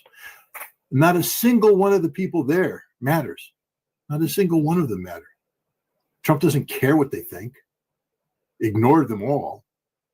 There's no more humiliating photo op than the one that has Donald Trump behind his desk with all these little miscreants sitting in front of him, begging for attention. Zelensky, I don't know how many times he said thank you while he's getting, nothing that he wants. Look at the details. Forget that crap, the way the mainstream media spins it and all these other people out there. Look at the details. There are no details that emerged from this meeting. None. Article 5 like protection. What does that mean? Nothing, because they don't know what it means. There's nothing there. Nothing's going to happen because Russia won't let it happen. I just want to remind everybody, Russia's winning this war. They're not losing this war. It's not like Russia's looking for favors here. They don't care. They'd like this war to end, but they're going to keep on going. I just spoke to several senior Russian, officers. They're winning. They're not worried. From their perspective, yeah, they'd like to stop killing Ukrainians. And by the way, the ratio, and I've talked about it before. I said 12 to 20 dead Ukrainians for every dead Russian. Turns out that I was spot on accurate. Imagine that, military expert being accurate about something like this. It's just the way the battlefield reality is, and it's going to get worse. The conditions for the Ukrainians are getting worse and worse, and for the Russians, it's getting better and better. And soon, it's just going to be an absolute massacre. Russia could do this all year. They don't care. These guys have been fighting a war for 3.5 years, and Russians aren't like Americans. Have to rotate home every 6 months. And when the Russians deploy, it's to victory. How long are you going to be there? Until victory. Until victory. Until victory. So I don't know what anybody thinks they're doing. I mean, all this nonsense about, a territorial swap. There's going to be no territorial swap. Vladimir Putin, just so people understand, has no authority whatsoever to give up an inch of Russian territory. Can't do it. So all these people saying, well, he agreed to this and that. No, he didn't. Absolutely not. First of all, he's indicated that he cannot agree. It's a constitution. That's Mother Russia. He will get all that land back. It's just a question of when. He's willing to agree to a cessation of hostilities if they get all of the Donbass back. But then in the peace, the hard peace negotiations to follow, he gets all of Russia and a buffer zone and demilitarization and denazification. I mean, people don't understand that the Russians aren't yielding one thing at all. Ukraine started this war, pushed on by the West. Russia's going to finish it. That's what came out. That's what Putin heard. That's what Trump heard. He knows reality. He knows reality. But he has to play a political game now because he can't just immediately go down that path. He has to do things, play games, posture. And it's frustrating for people to look at it because we're not always read into what the hell's going on in Donald Trump's mind. But if you take a look at where his rhetoric before Alaska brought him, you'll see it was a complete 180-degree flop, complete 180-degree flop. Because for the first time, he had reality thrust upon him. Here is what he said, Scott, Donald Trump, after the meeting with Europeans. Got the Article 5 protections, though, for Ukraine. So they're not going to be a part of NATO, but you still got them the same that's protections. why we're not. So they're not going to be a part of NATO, but we've got the European nations, and they'll front load it, and they'll have some of them, France and Germany, a couple of them, UK. They want to have boots on the ground. Not in. I don't think it's going to be a problem, to be honest with you. I think Putin is tired of it. I think they're all tired of it. But you never know. We're going to find out about President Putin in the next couple of weeks. That I can tell you, and we're going to see where it all goes. Did you hear what he said? He doesn't know anything. He didn't say that France is going to put. They wanna put boots on the ground. They've been wanting to put boots on the ground forever. Russia won't let them. We're going to find out where Putin is next. Trump, you know where Putin is. He told you straight up where he is. There's no yielding. So Trump is just blowing smoke at everybody. He knows what the reality is. The thing that he knows is that over the course of the next several weeks, Russia is going to kick the living crap out of Ukraine and change battlefield reality and therefore change political reality. And nothing that was agreed upon. I mean, this whole, humiliation of Europe where you have to buy weapons from the United States, and apparently it's a 10% markup. I mean, Donald Trump is one corrupt individual. He's selling weapons to Ukraine to the Europeans with a 10% markup. That's his Secretary of Treasury saying it, so that they can send it to the Ukrainians. But these weapons haven't been built yet. It's not like you're going to Walmart or Home Depot and picking it up off the shelf. This is where you have to open up the catalog and say, we need you to build this for me. And they go, well, we've got a backlog, and you might get to this in 2028. If you think Ukraine's going to be here in 2028, you've been snorting some heavy coke, and Zelensky's going to be mad because you're taking his stash. This is utter humiliation. Nobody ever bothers to dig past. I just told you. There is no commitment to Article 5. None. Trump sort of starts off like there is, and then they wanna. That doesn't mean there is, right? They wanna do a lot of things. It ain't going to happen. U.S. talking about air power. You think Russia's going to let American airplanes fly over Ukraine? No. Isn't going to happen. Not until the war is over and denazification took place or whatever. But some talk now being floated about a no-fly zone. There is a no-fly zone. Russia owns it. It's called Ukrainian airspace. Fly and die. It's just stupid what's going on right now. Meanwhile, the Ukrainians are getting wiped out on the battlefield. But we don't care. We don't care. We sent them to die a long time ago. It seems that Europeans are mostly interested in having security guarantees for Ukraine. But do you see a common ground in that sense, in having a security that would be somehow acceptable for Russians, for European, for the United States, and mostly for Zelensky and his administration? Because it doesn't seem that they would remove Zelensky from power. They want to keep Zelensky in power. Who? Europeans, it seems to me. They don't matter. They don't count. Who cares? Russia is the one who sets the terms. And they've already said that Zelensky's a president that lacks in any legal mandate. Didn't have the election when he should have. Constitutionally, he doesn't exist. And they can't sign a deal with him. And whatever talk that people have about what it's going to look like down the road, understand that there will not be, a peacekeeping force in Ukraine until there's a peace to keep. Denazification, demilitarization, all that happens. And then you have people come in. So it's embarrassing to listen to Europe talk. They live in a fantasy world that's totally detached from reality, and they're all over the map. They don't know what to agree upon. They don't have a singular position. I mean, you heard each of these leaders briefing something different to the president, and the president doesn't have a plan either. How could he? He just flopped 180 degrees. Now he's moving in. Russia's going to have needs a comprehensive peace. At the end of the day, this president's also said, we'll walk, which may be what happens. I mean, he really needs to pound the table, step up, tell Europe to sit down and shut up, and turn to Zelensky and say, either you agree to what I do here, but when you leave here, you're a dead man. I will hunt you down and kill you myself. You're the problem, not the solution. You are a horribly corrupt individual. We have the books on you. You're slaughtering your own people. So your only chance of survival right now is to basically give in on everything we've just said, and then get the hell out of the way. Go to Miami. You can go wherever you want to go, but no. See, Trump's not doing that. And as a result, he breathes false hope into the Europeans and Zelensky. Russia's not yielding.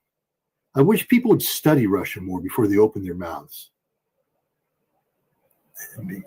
So you understand that when you keep saying Putin does this, Putin doesn't do anything unless it's constitutionally allowed. He's the president of Russia. He's bound by Russian law. And he can't give up territory. The Duma would have to basically pass a resolution that redefined what the Kherson Zaporizhia are. Void of that, Trump has no power, no authority to say, oh, yeah, we're going to give up this land. Can't do it constitutionally. And Russia is constitutionally founded. Hell, they obey their constitution a lot better than we do. Do we know anything about the proposal that the Russian part was talking about before going to the meeting? They said that they received a proposal from the United States. That's why they're trying. The Russian president is going to meet Donald Trump. What was that? What is it? Do we know anything about that? We don't know. I think what happened is that Trump is trying to push an economic proposal, and it looks like Vladimir Putin, paved the way by, I guess he signed a decree right before we went over that opened up Sakhalin for development.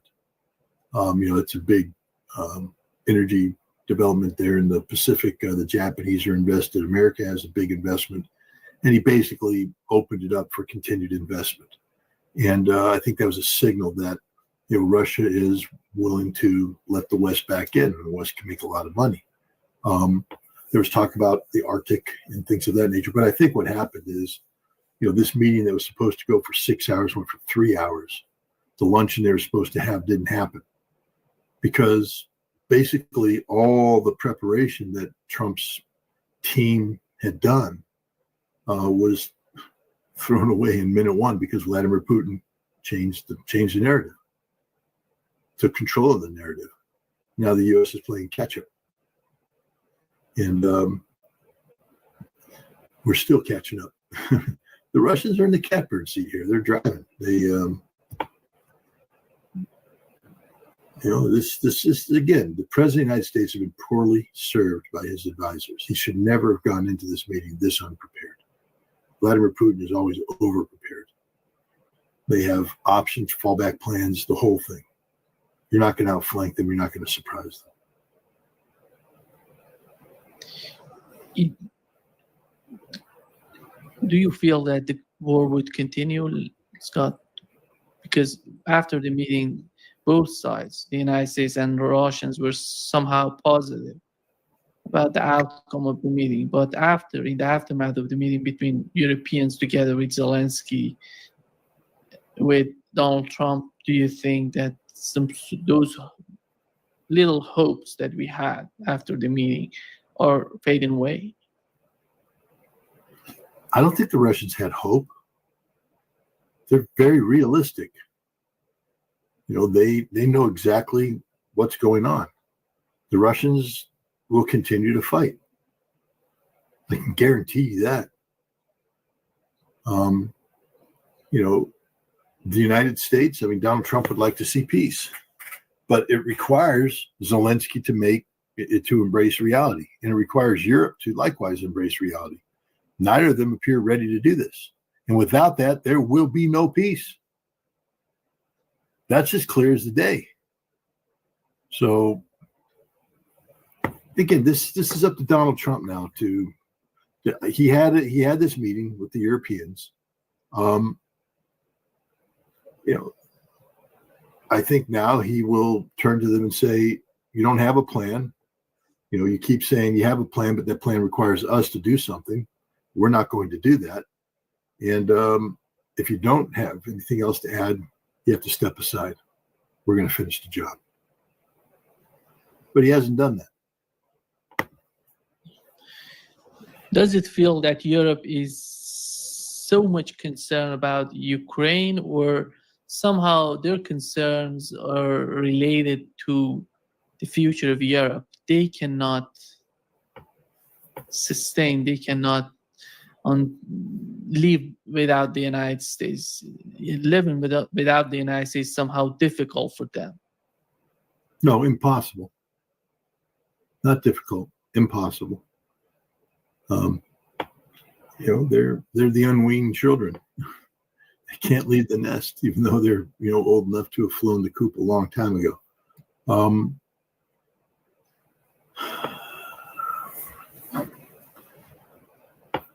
Europe is just fundamentally dysfunctional. Their economies are in tatters.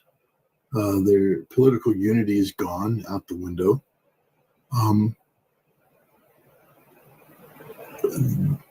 I just reiterate, they've got nothing to add, nothing to contribute, nothing at all. The world would be better off without Europe right now. I'm not saying to eliminate, I'm just saying if it just learned to shut up, sit down, and not do anything, a lot of problems could be solved. But this European political and economic elite, the system that's in place right now, this horribly inept, corrupt system, is what feeds them.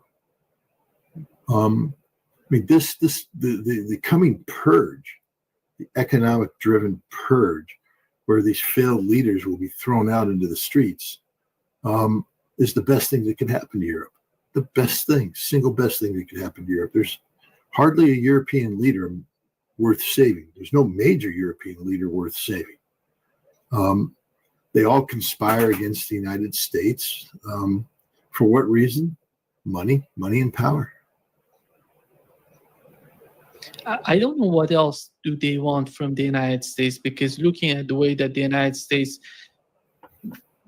went against India and China, and they reached their limits, and they cannot do anything more than that. I don't know if you saw Scott Bessent talking about China and India and the way that their economy has been transformed somehow. They're more dependent on Russian oil than before. And here is what he said. The history, though, Becky, and look, China importing it is suboptimal. But if you go back and look pre-22, pre-invasion, 13% of China's oil was already coming from Russia. Now it's 16. So China has a diversified input of their oil. If you go back and look now, I believe India had less than 1% of their oil, 1%, and now I believe it's up to 42. So wow. India is just profiteering. from 1% to 42%. And who's receiving this oil? It's the European Union. Is buying that from India? Yeah. Well, I mean, this is rich coming from the Secretary of Treasury of a nation whose president stood in the White House and told the world he was going to blow up the Nord Stream 2 pipeline in front of the chancellor who owned it. That chancellor said nothing. So, and then after we blew up that pipeline, what do? We turn around and sell. We blow it up in the name of preventing Russia from selling energy to Europe, remove the leverage of influence. Then we turn around and sell them tanker full of liquid natural gas, steep markup, 4 times the price. And Besson considers that good business. It's bad for the one side to curry favor by paying people off, but what do? We just ripped the Germans off like you wouldn't believe, and they're dumb enough to let it continue to happen. It's embarrassing, but yeah, I'd say Donald Trump, when he's fully engaged in an issue, he's trying to make money. That's it. It's not for the national security of the United States. It's money, and the Russians have broken the code. That's why their lead, their response was, "Hey, let's jointly develop the Arctic. Let's open up Sakhalin. There's way to make money." That's why Kirill Dmitriev is one of their point men. He's a money guy. That's why one of the most effective conduit for informational exchange isn't Marco Rubio to Sergei Lavrov. One would think it would be, but no, it's Steve Witkoff, Donald Trump's personal friend and special envoy, and Kirill Dmitriev, a guy who runs a private investment fund.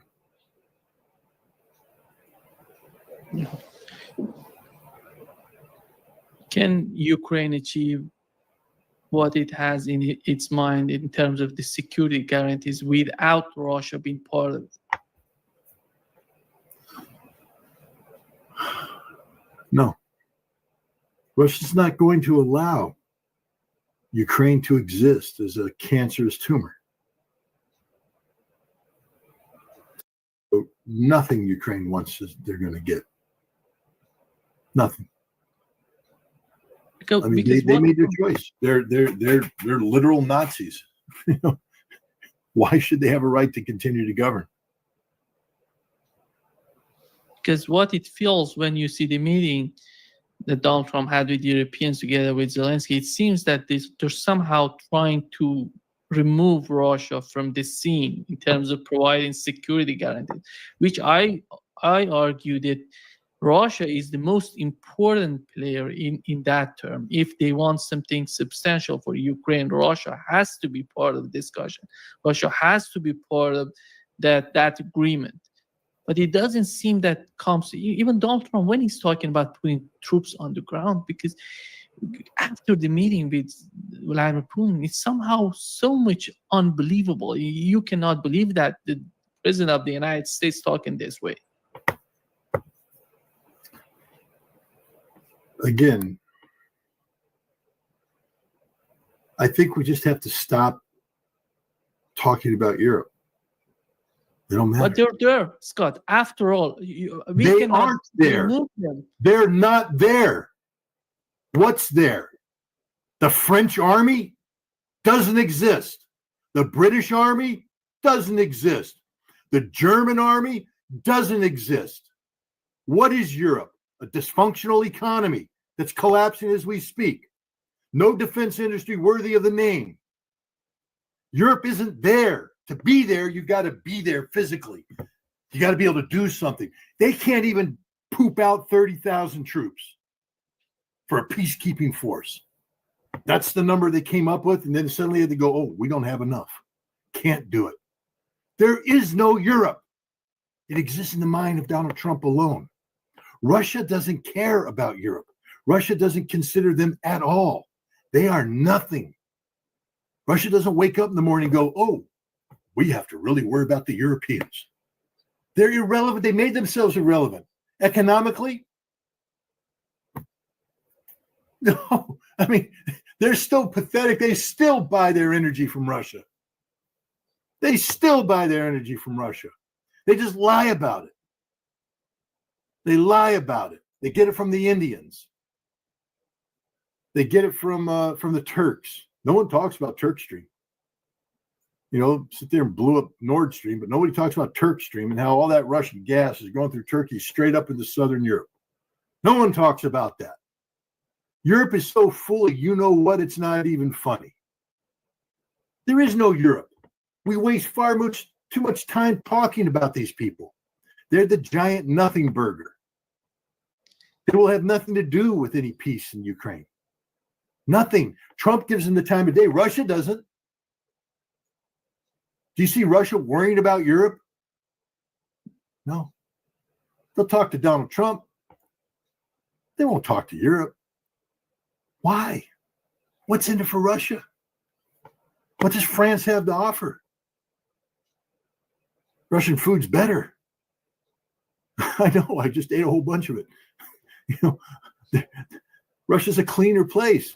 You know, Paris is just a filthy cesspool of a city nowadays. Moscow, clean. You can go to a third-tier Russian city. It's cleaner and more modern than anything Paris has to offer. Why do people think the Russians need Europe or want Europe or care about Europe? They used to, but Europe divorced Russia. It's not the other way around. Russia didn't walk away from Europe. Europe walked away from Russia. And Russia's moved on. So we spend far too much time talking about Europe. If the second somebody says British troops are, where are they coming from? Name the unit. Name the unit. Can't, can you? You don't even know what unit's going to deploy over there. How many tanks do they have? Not that many. Can they logistically sustain them? Do they have the heavy transport capability to move these tanks from their barracks in England to where are they going to go? You're going to go overland into Romania? You're going to come in by ship?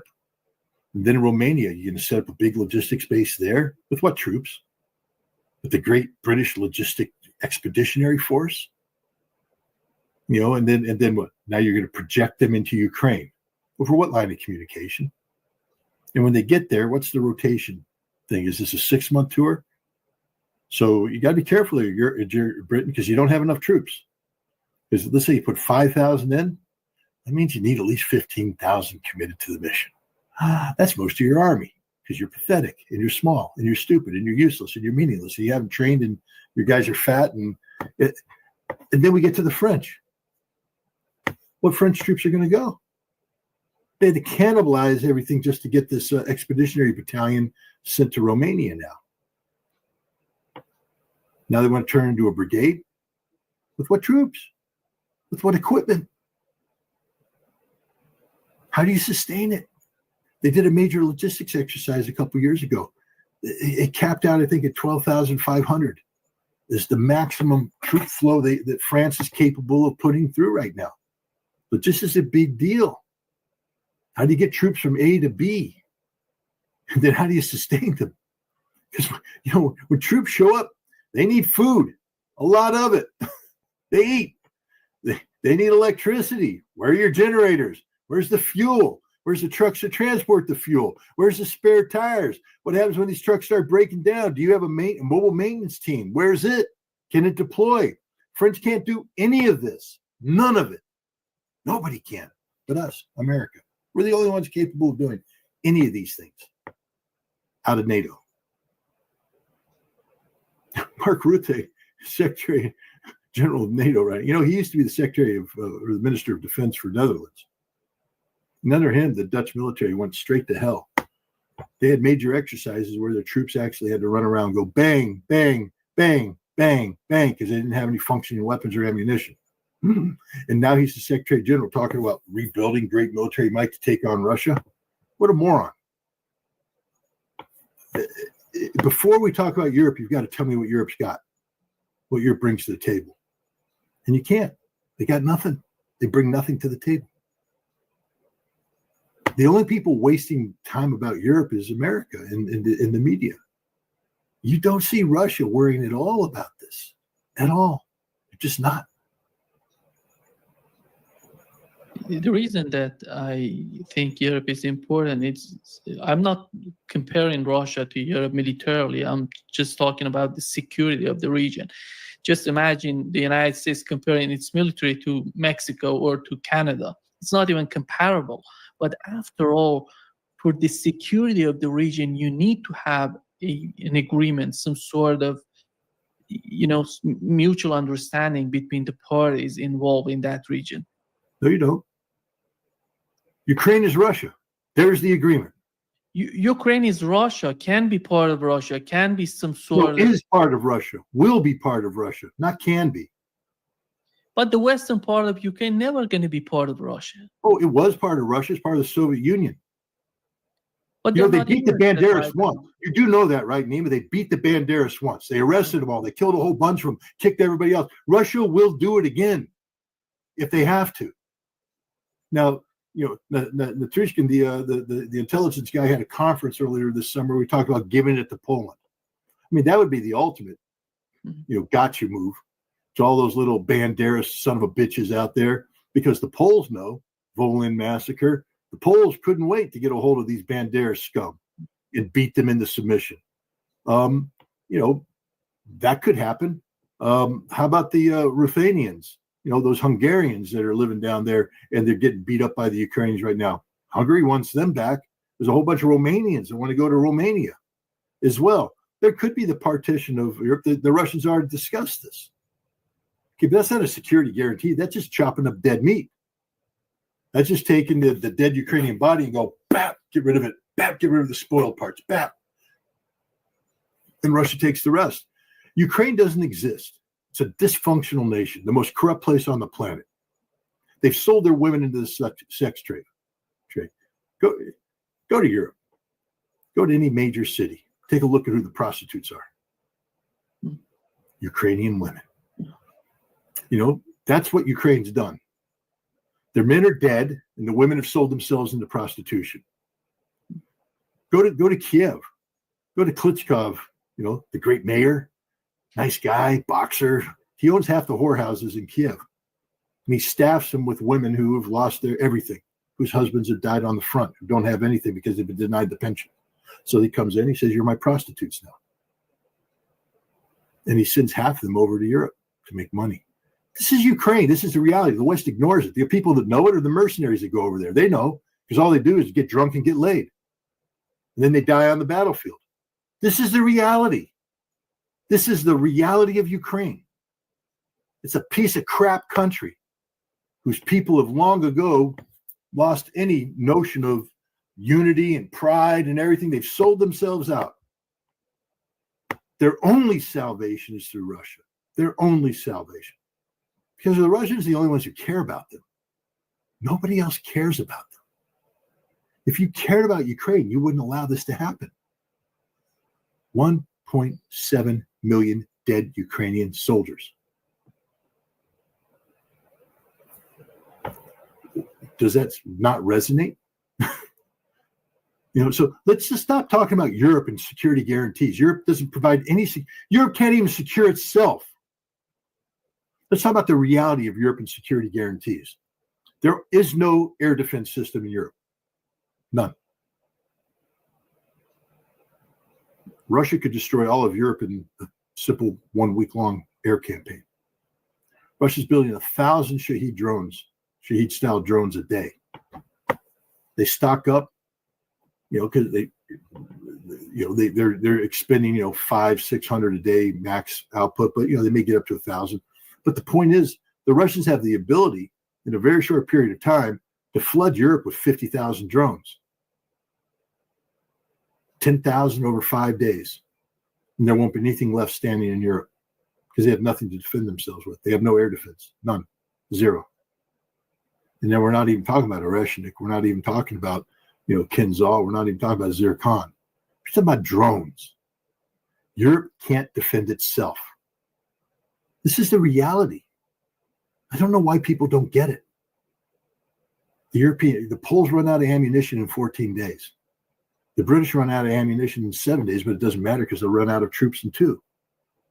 The French won't even get out of the barracks. The Germans, 16% said they'd fight for Germany if it was invaded. 16%. Now we're talking about German troops, moving, invading someone else. No one will do that. You have insane people up there talking, Starmer's talking about, this, that, and the other thing. The British people won't follow him. They won't fight this war. The French people won't follow Macron. All this stuff is just hot air. Nobody's going to do it because they can't do it and they don't want to do it. These leaders are so totally disengaged from reality. Their people don't care about this. They're not willing to die for Ukraine. The American people are that way too now. This is why Trump, basically Marco Rubio after the Alaska summit said, yeah, we're done. We're not sending any more weapons to Ukraine. That's it. Free ride's over. If Ukraine wants a weapon, they got to have the Europeans buy it. And like I said, the Europeans aren't buying it off the shelf. They're buying it out of the catalog, which means it ain't going to be ready for years. So what does Europe want? You want a European security framework? Russia handed them a treaty, December 17, 2021. When Europe dusts that off and opens it up and says, we're willing to talk about this, then Russia will listen to them. But until then, it's just, it's fantasy. It's like a high school football player talking about which NFL team he wants to lead to the Super Bowl. You got to graduate high school first, son. Then you got to play college. Then you got to hope you get drafted onto a winning team. But until then, it's just a fantasy. It's never going to be fulfilled. Russia is the NFL. Europe, a freshman high school football team. That's it. That's all they are. Where is Poland and its policy? You don't see the president of Poland coming to the United States. Poland was, you remember when this war started, one of the most hawkish countries toward Russia during those days was Poland. And somehow they have been transforming into a new position. What is the new position of the Polish government in Ukraine? Well, I think Poland's become reality-based. First of all, I think, some of the nationalists are saying, if we just shut up, we're going to get Western Ukraine. Just shut up. Don't say another word. Shh. And they're hoping for that outcome. They have to be careful because they have to remember that if they get Western Ukraine, that was part of the land swap. Russia takes over that part because that's the Curzon line, but they compensated by giving Poland Silesia and Pomerania, East Prussia. Start redrawing the line the other way. What do you think the Germans are going to do? Sit back and go, that's okay, cool. No, Germans will say, we get our lands back too. Start redrawing the lines on a map. Very dangerous thing. Very dangerous thing. Which is why Russia didn't want to do it. Again, I just have to remind people, the Russians bent over, they bent backwards to keep the 1991 frontiers in place, even though they didn't like it. Russia always believed that Donbass belonged to it.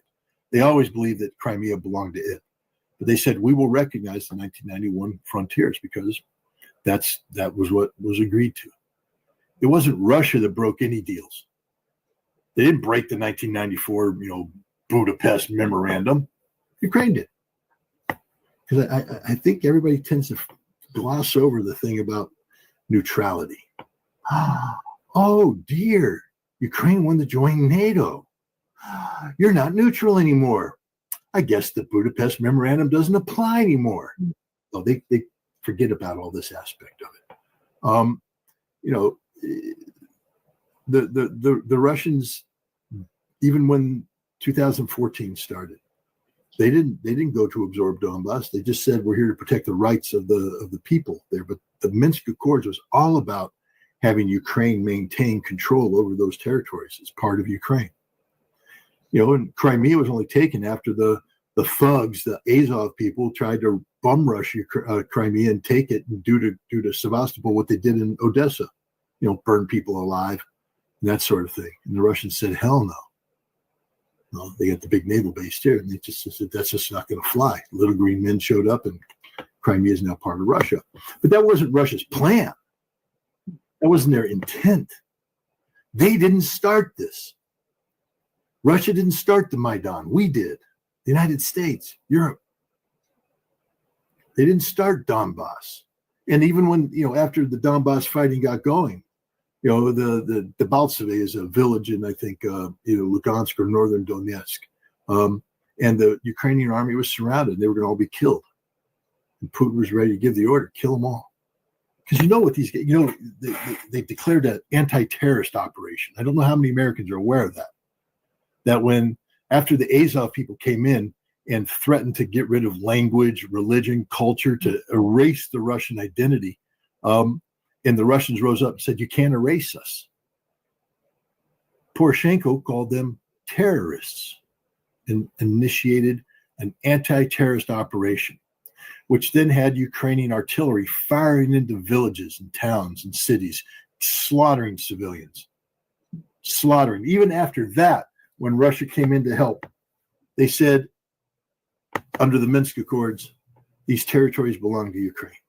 We just need you to recognize the rights of the Russian people. They get to practice the Orthodox faith, they get to speak their language, and they get to preserve their history. You don't get to go around and knock down monuments and all this kind of stuff. That's all Russia wanted. And even in the end, when the Russians, started the special military operation, it's only because Ukraine mobilized 60 to 80,000 troops, began a 10-day pre-invasion bombardment, intensifying the bombardment of the Donbass. And the Russians said, we have to preempt this. So they did.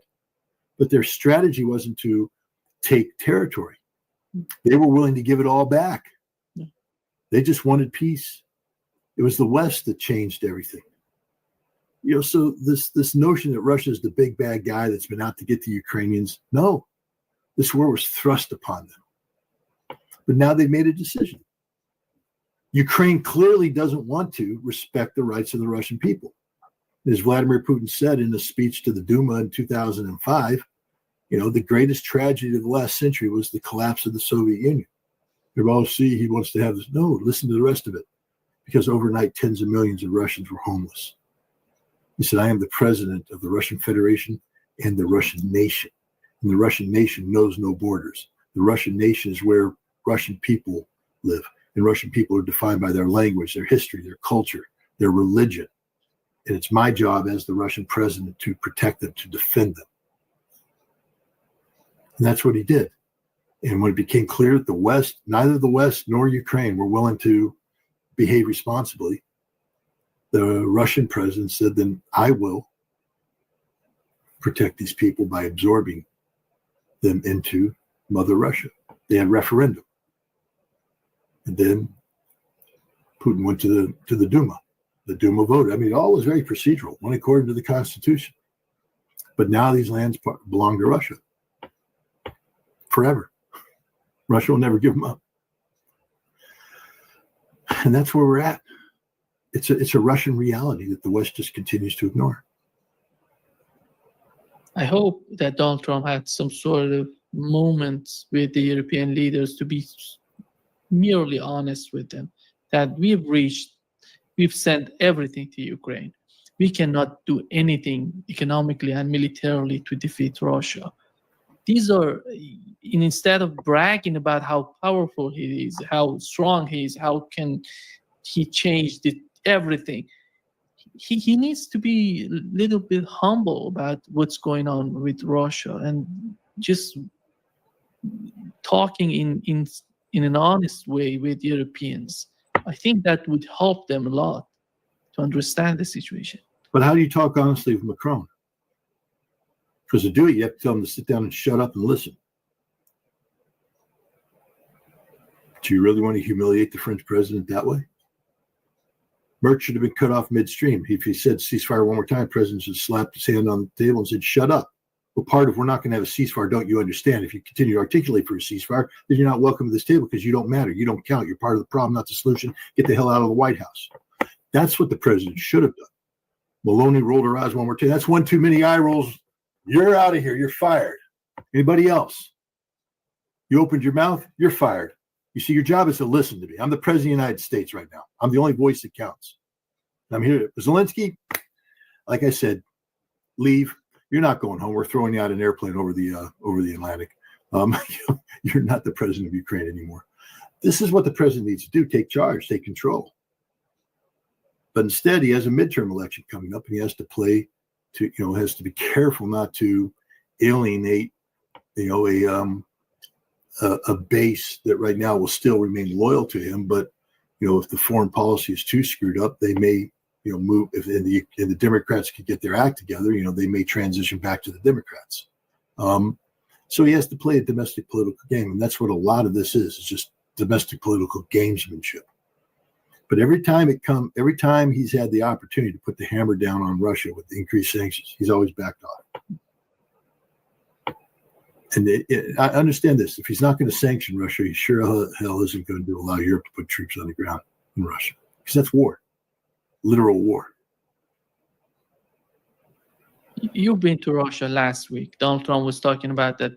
When he was talking about putting troops on the ground in Ukraine, he said that Putin is tired of this war, but he's tired, but he's not going to commit suicide in terms to reach an agreement with you. Do you feel, how did you feel in Russia about the people, the way that they're thinking about the battlefield, the Ukraine in the aftermath, in achieving some sort of settlement in Ukraine? Because it's somehow in the mind of Donald Trump, they're so tired of the war in Ukraine. That's why they can agree on anything that Donald Trump is willing to put on the table. As I said, the Russians are humane people. They have souls. And they'd prefer not to be going around killing people. But Russia's looking for victory. That's it. There's no talk of compromise in Russia. None whatsoever. Zero tolerance for it. They want the war over, but they want victory. No peace without victory. That's the slogan. No peace without victory. That's the reality. Vladimir Putin, he's winning. And he's winning by a landslide. Everything's going his way right now. And no peace without victory. You don't meet with the widows of the fallen soldiers and promise them victory, only to turn around and sell that down.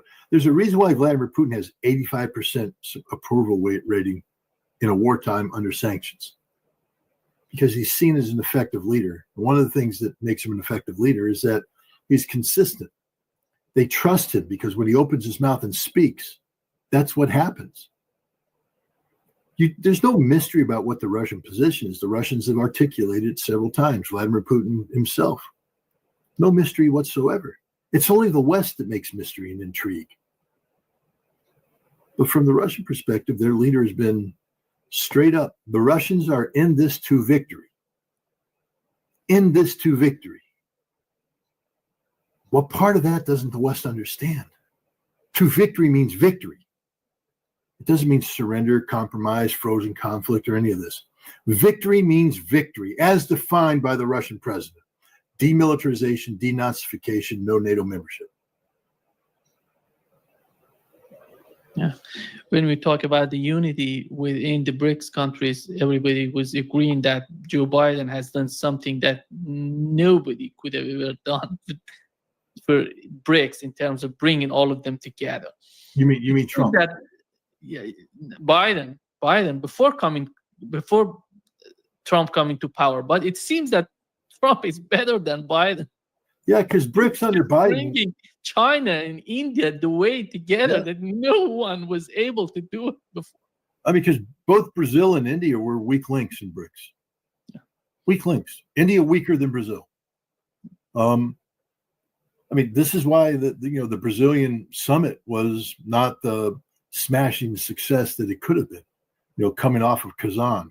The Russians gave them every chance to have this, but Lula is nervous. He's got a whole cabinet full of people that are pro-Trump and pro-America. India, they have it next year. And there's a lot of concern about what would happen to it. Well, my God, there ain't no concern anymore. Thank you, Donald Trump. You got all 5 BRICS leaders, original core members saying, we're on the same page. We're in this together. You got Iran, a BRICS member now benefiting from this. Donald Trump has, taken the Elmer's glue that was holding BRICS together, and it's now been replaced with the best super glue there is. I mean, BRICS is I still think China and India is a big issue, but thanks to Donald Trump, their leadership are saying we have to get along. We have to fix these things, and India is just so mad at the United States right now for betraying them. They tried to be a good friend and they just got betrayed. And I think Brazil, it's over. They're China. I mean, they're China light. So America lost Brazil. But we lost all of South America. I mean, it's just ridiculous what's going on right now. We're so bad that Venezuela and Colombia are talking about a mutual defense pact. I mean, it was from Colombia that James Story, the U.S. ambassador, set up the Venezuelan operation.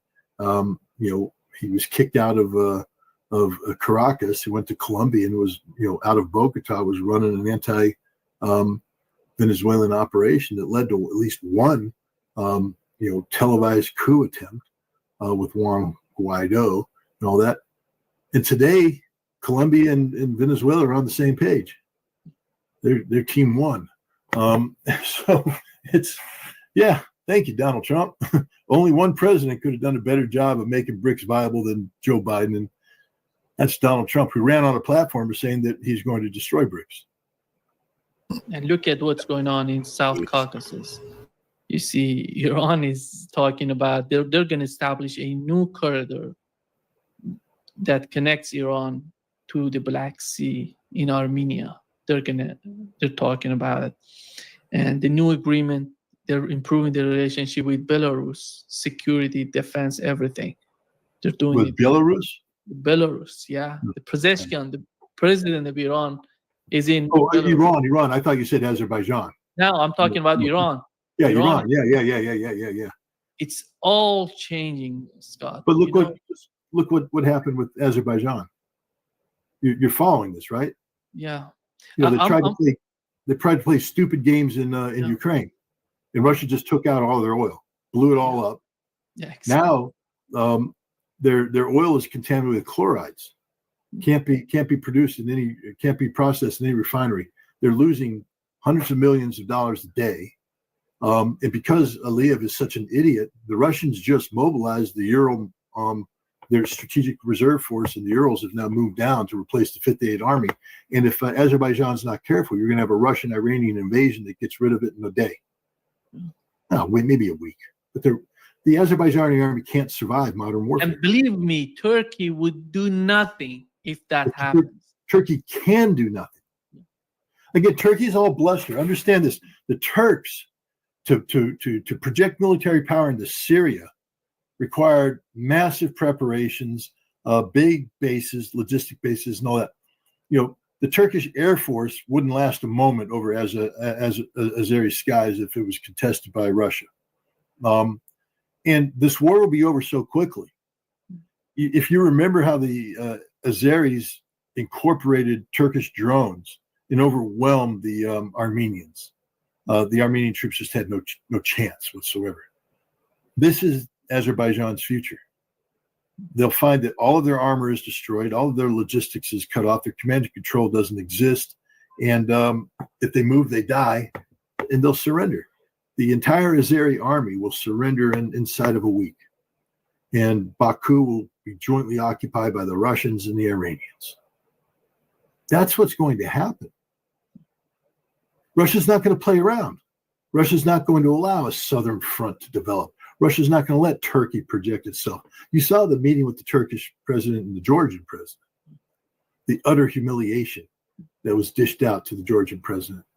The Turks, you have to allow the Meskhetian Turks back into their homeland in Ajaria so that they can so Turkey can then I guess there's some obscure treaty clause that says that Turkey has the right of intervention in Joryka to protect, the Islamic population or so. So Turkey wants the Islamic population brought back, 115,000 who were deported by Stalin in 1944. It's just humiliating to the Georgians. So Georgia may end up turning to Russia for protection.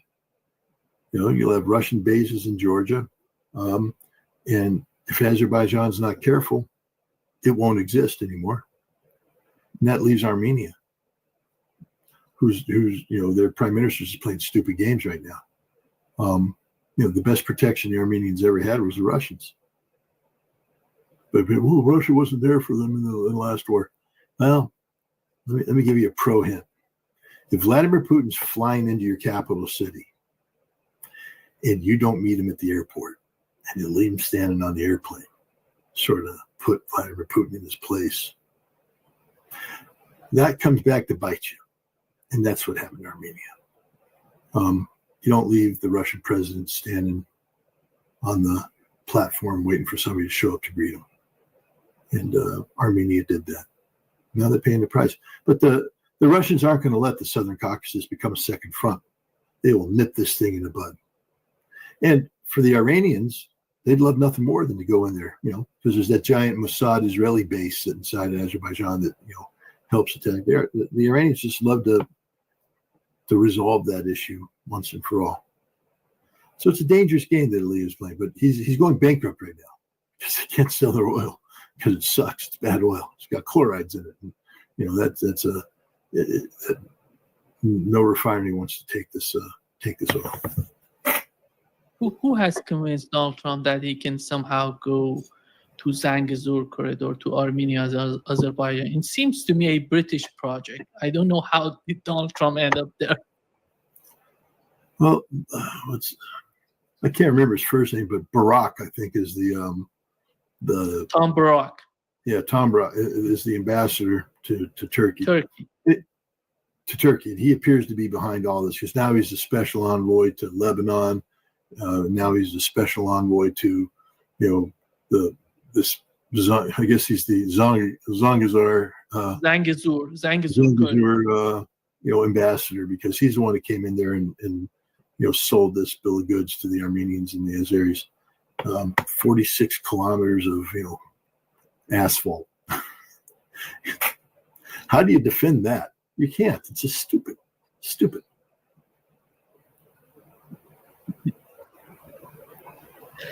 Thank you so much, Scott, for being with us today.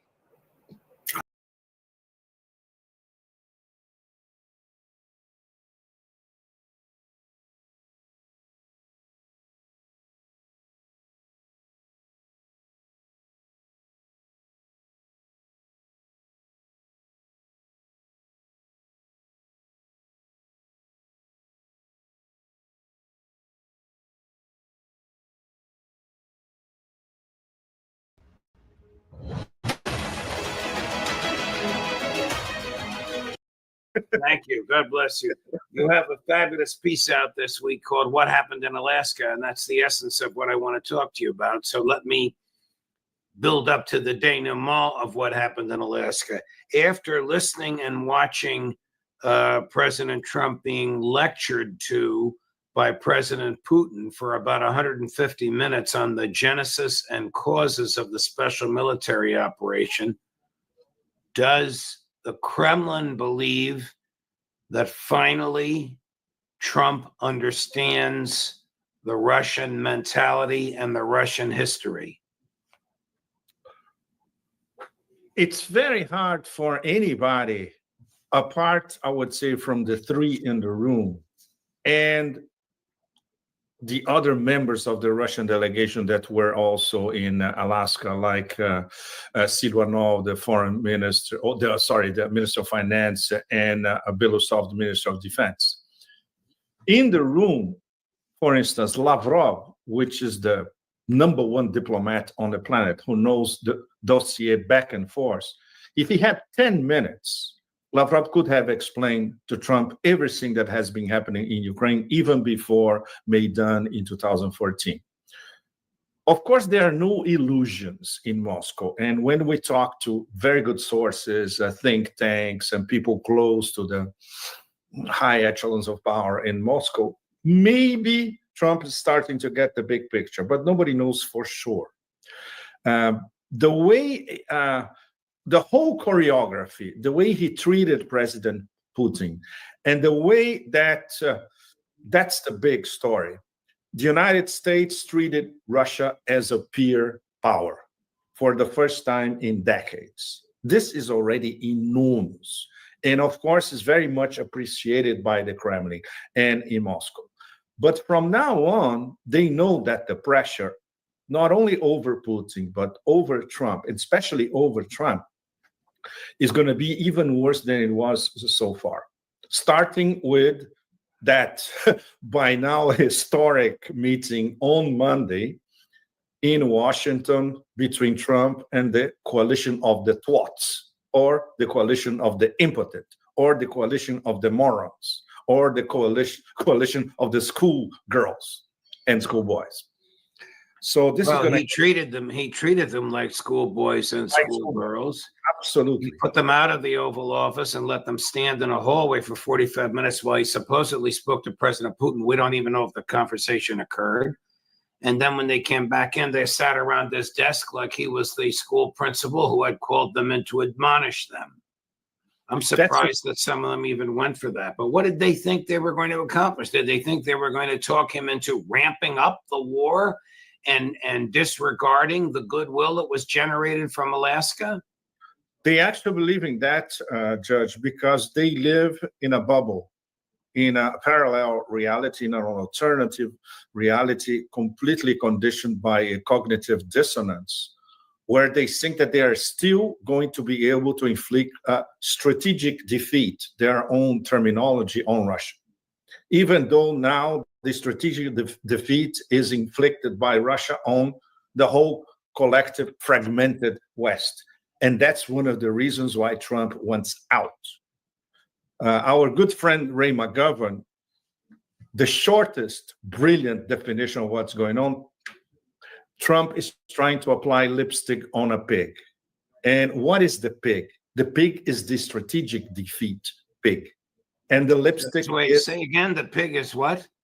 The pig is the strategic defeat pig, essentially. And the lipstick, of course, is Trump posing as the peacemaker. Of course, he has designs on the... That's an obsession, in fact, personal obsession, the Nobel Peace Prize. And at the same time, to extricate the U.S. from a war that is already lost and concentrate on the next forever wars. And we all know what does that mean. And at the same time, transfer the costs, the full cost of the war from now on to Europe, to NATO and Europe.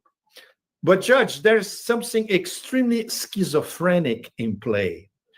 This doesn't mean that the United States will extricate itself from a war that they initiated against Russia, using the proxy Ukraine and using Europeans as well. Because NATO is essentially an American mechanism. It's not going to be destroyed by the US. It might implode in a very short term. And the implosion of NATO will go in parallel with the implosion of the EU. Now, NATO and the EU, they face the ultimate dilemma. They want to keep their forever war against Russia, but now they have to pay the full cost of that war and the weapons, the super facturated weapons by the Americans with money that they don't have. Well, that's my next question. They can't afford to replace the United States. If Trump pulls out all of the Joe Biden era aid under the law, it's subject to the president, so he can pull it out. Where are Merz and Starmer and Macron and von der Leyen going to get the cash from to replace it? They can't. They'll have to go to international banks, have gigantic loans with humongous interest rates. They'll never be able to roll over this debt. None of the full NATO EU and NATO and EU members can afford it, and most of them are already deeply in debt. The US doesn't have these weapons, this tsunami of weapons. NATO is already being demilitarized steadily by Russia for 3.5 years now. And of course, this does not even take into account the collapse of the front lines, which is now, we would say, in the first stage, and in the next few months is going to get to the second, third, fourth stage. Maybe until the end of the year, the total collapse all along the over 1,000-kilometer long front line. How was Alaska perceived by the Kremlin, by Russian oligarchs and elites, by ordinary Russian people? By ordinary Russian people, as Russia is back as a superpower.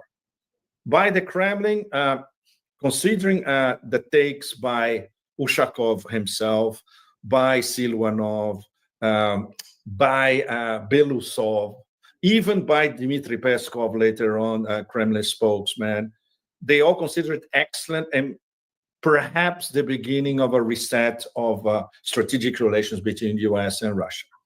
For the oligarchs, it's a much more complex story. They hope that this is the beginning of back to business in terms of American oligarchy and Russian oligarchy working together and profiting together.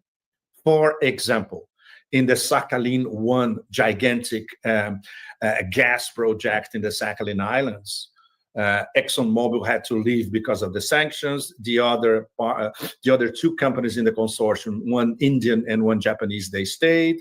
Rosneft, the Russian side as well. So now one of the big questions in the Vladivostok Economic Forum, which is going to be 2 weeks from now exactly, will be to Rosneft executives. Are you ready to start working with ExxonMobil again? Ooh. Are you? This is a big business question in Russia. Are there any circumstances under which the Russians would accept what Trump either hinted at or said directly on Monday, because President Macron repeated it on national television, that the U.S. would use military to support Ukraine's security guarantees in a post-SMO Ukraine world? Would the Russians accept absolutely a German, British, French troops on the ground and American planes in the air under any circumstances? Absolutely not, Judge. This is pure spin by the coalition of the school kids. Of course not. And this is part of all the conditions that have been established by Putin himself for over a year now. From June last year, demilitarization of Ukraine, no NATO in Ukraine, and no NATO in Ukraine means no NATO member troops or weapons in Ukraine, period. This is part of the absolute red lines from Russia. And of course, Putin knows that he cannot go against the red lines that he himself outlined over a year ago. And Russian public opinion, they know all of them by heart. And obviously, he didn't promise anything of that sort to Trump and to the Trump 2.0 team. Not at all. So what Europeans are trying to do, of course, the Europeans are now in a very advanced already sabotage campaign against any possibility of not a deal, but the beginning of some agreements between Putin and Trump, starting with the possibility of this trilateral, which in itself is completely absurd, because Trump and Putin will be meeting an illegitimate president, as illegitimate as his parliament, the Rada in Kiev, and many of them accused of war crimes. And from the Russian point of view, they are all war criminals. So there's absolutely no point in a trilateral like that. So Putin will never sit down in the same room with Zelensky, no matter what Trump says. That's a very complicated question, Judge, because we don't know what kind of carrots, in fact, Trump would be offering Putin for this trilateral to take place. The way Zelensky is seen by the Kremlin, by the intel agencies, by the Russian Ministry of Defense, everybody is as a war criminal. So there's, from their point of view, there's no negotiation with a war criminal. They are ready to negotiate with a legitimate Ukrainian government after elections. And obviously this was impressed on Trump, and Trump apparently by now he understands that a trilateral will have to involve a legitimate Ukrainian government. But he's still pushing for the trilateral with Zelensky. And especially after the coalition of school kids went there to be reprimanded by his master's voice. But the whole time, all of them were saying, we need a meeting, we need a peace process, we need a ceasefire, the whole thing. So once again, the schizophrenia. From the point of view of, okay, we can dismiss them as a coalition of the twats, but the twats, they have a long-term plan. Their long-term plan is the forever war against Russia will continue, no matter what. Even if we cannot finance it, even if we don't have money to buy the weapons from the Americans, we'll keep fighting them. Using what, essentially? Terror attacks, coordinated by, especially by MI6, in fact. So nothing essentially would, the only thing that could possibly turn this whole thing upside down is an absolutely smashing Russian victory in the battlefield, in the battlefields within the next few months, which is also a possibility. What are the pressures now on President Putin, either from the Russian public, his advisors around him, or the Russian elites? From the Russian elites, Judge, once again, they want to go back to business, right? And that means they want the war over one way or another. They want the war over, and I think we mentioned in many of our conversations that serious representatives of the Russian oligarchy, they describe this war as either a known war, in their own words, or an almost war. I heard this from people from Rosneft over a year ago. They described this as an almost war. They thought from the beginning that it should be lightning fast, cut off the head of the snake, and then we think about negotiating. Well, can Putin face the Russian people with equanimity if he fails to achieve his military objectives? He can't. And that's why for him, the whole process is very, very dangerous, because he knows that as much as Trump has his own reasons to, okay, some sort of peace process, not even if it's not a settlement, but then get America's attention elsewhere. He understands all that.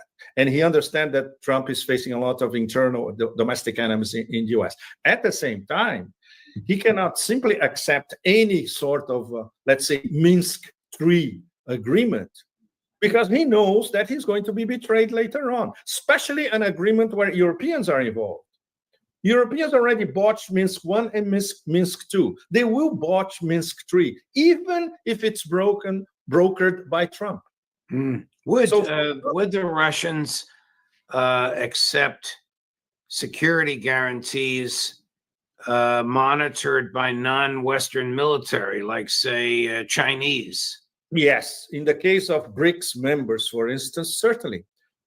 Security guarantees could be monitored by a group of Western and Eastern nations, including big powers like China and India, BRICS members. Of course, Iran cannot enter because Iran, it's the very peculiar US against Iran hybrid and hot war. Is there any sense in which Vladimir Putin was in Alaska, not just as the president of Russia, but representing BRICS? Yes, I wrote about this, and many of our colleagues also subscribe to this concept.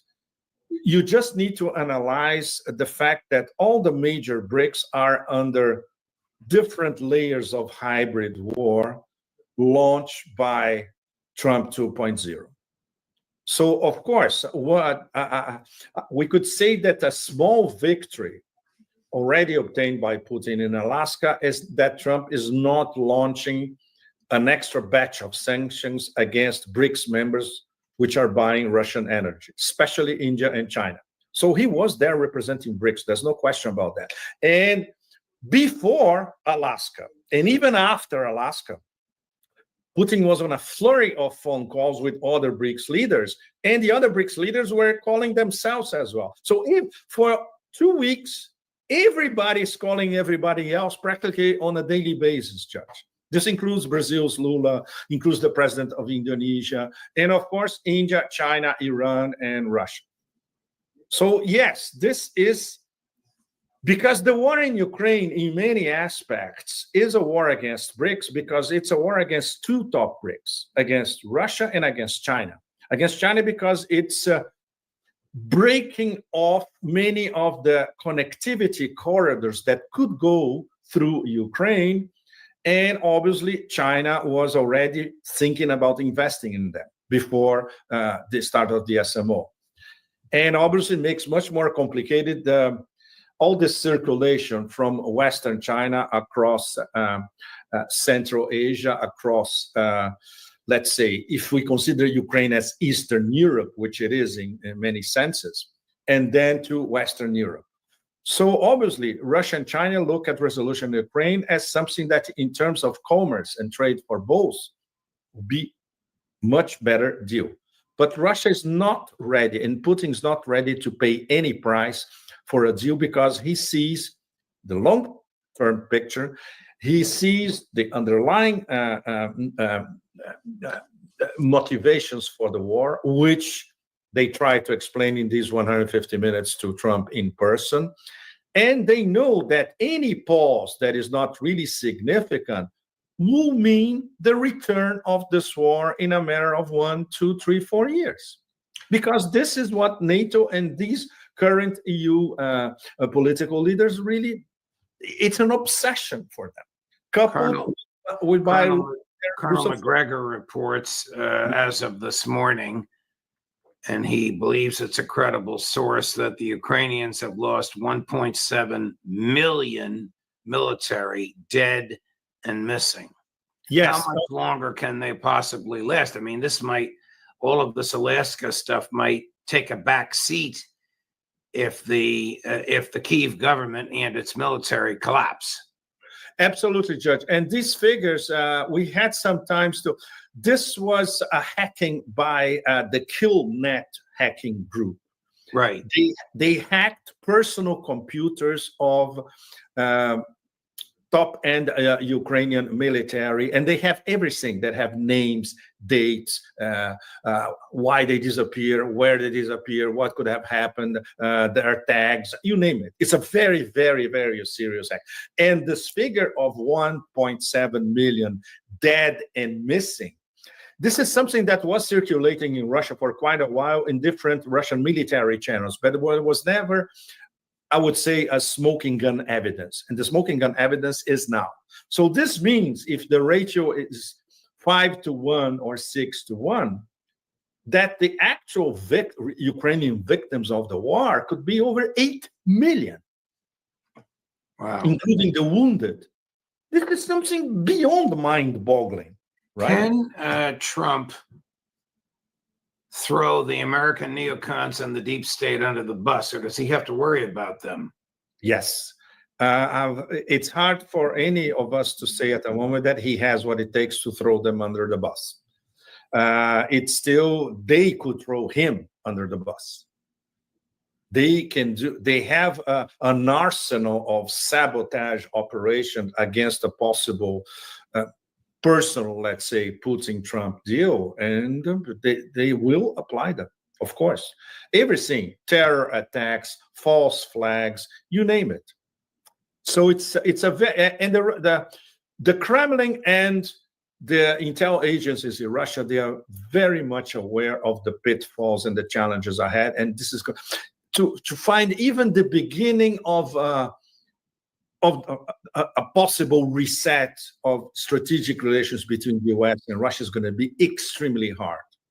And of course, don't forget, the whole Atlanticist gang and old money in the US and old money in Europe, their obsession is dismembering of Russia, harassing Russia, plundering Russia. This is never going to change, whatever happens. Pepe, thank you, my dear friend. I know even though the sun is still out where you are, it's late in the... Kofi, follow me.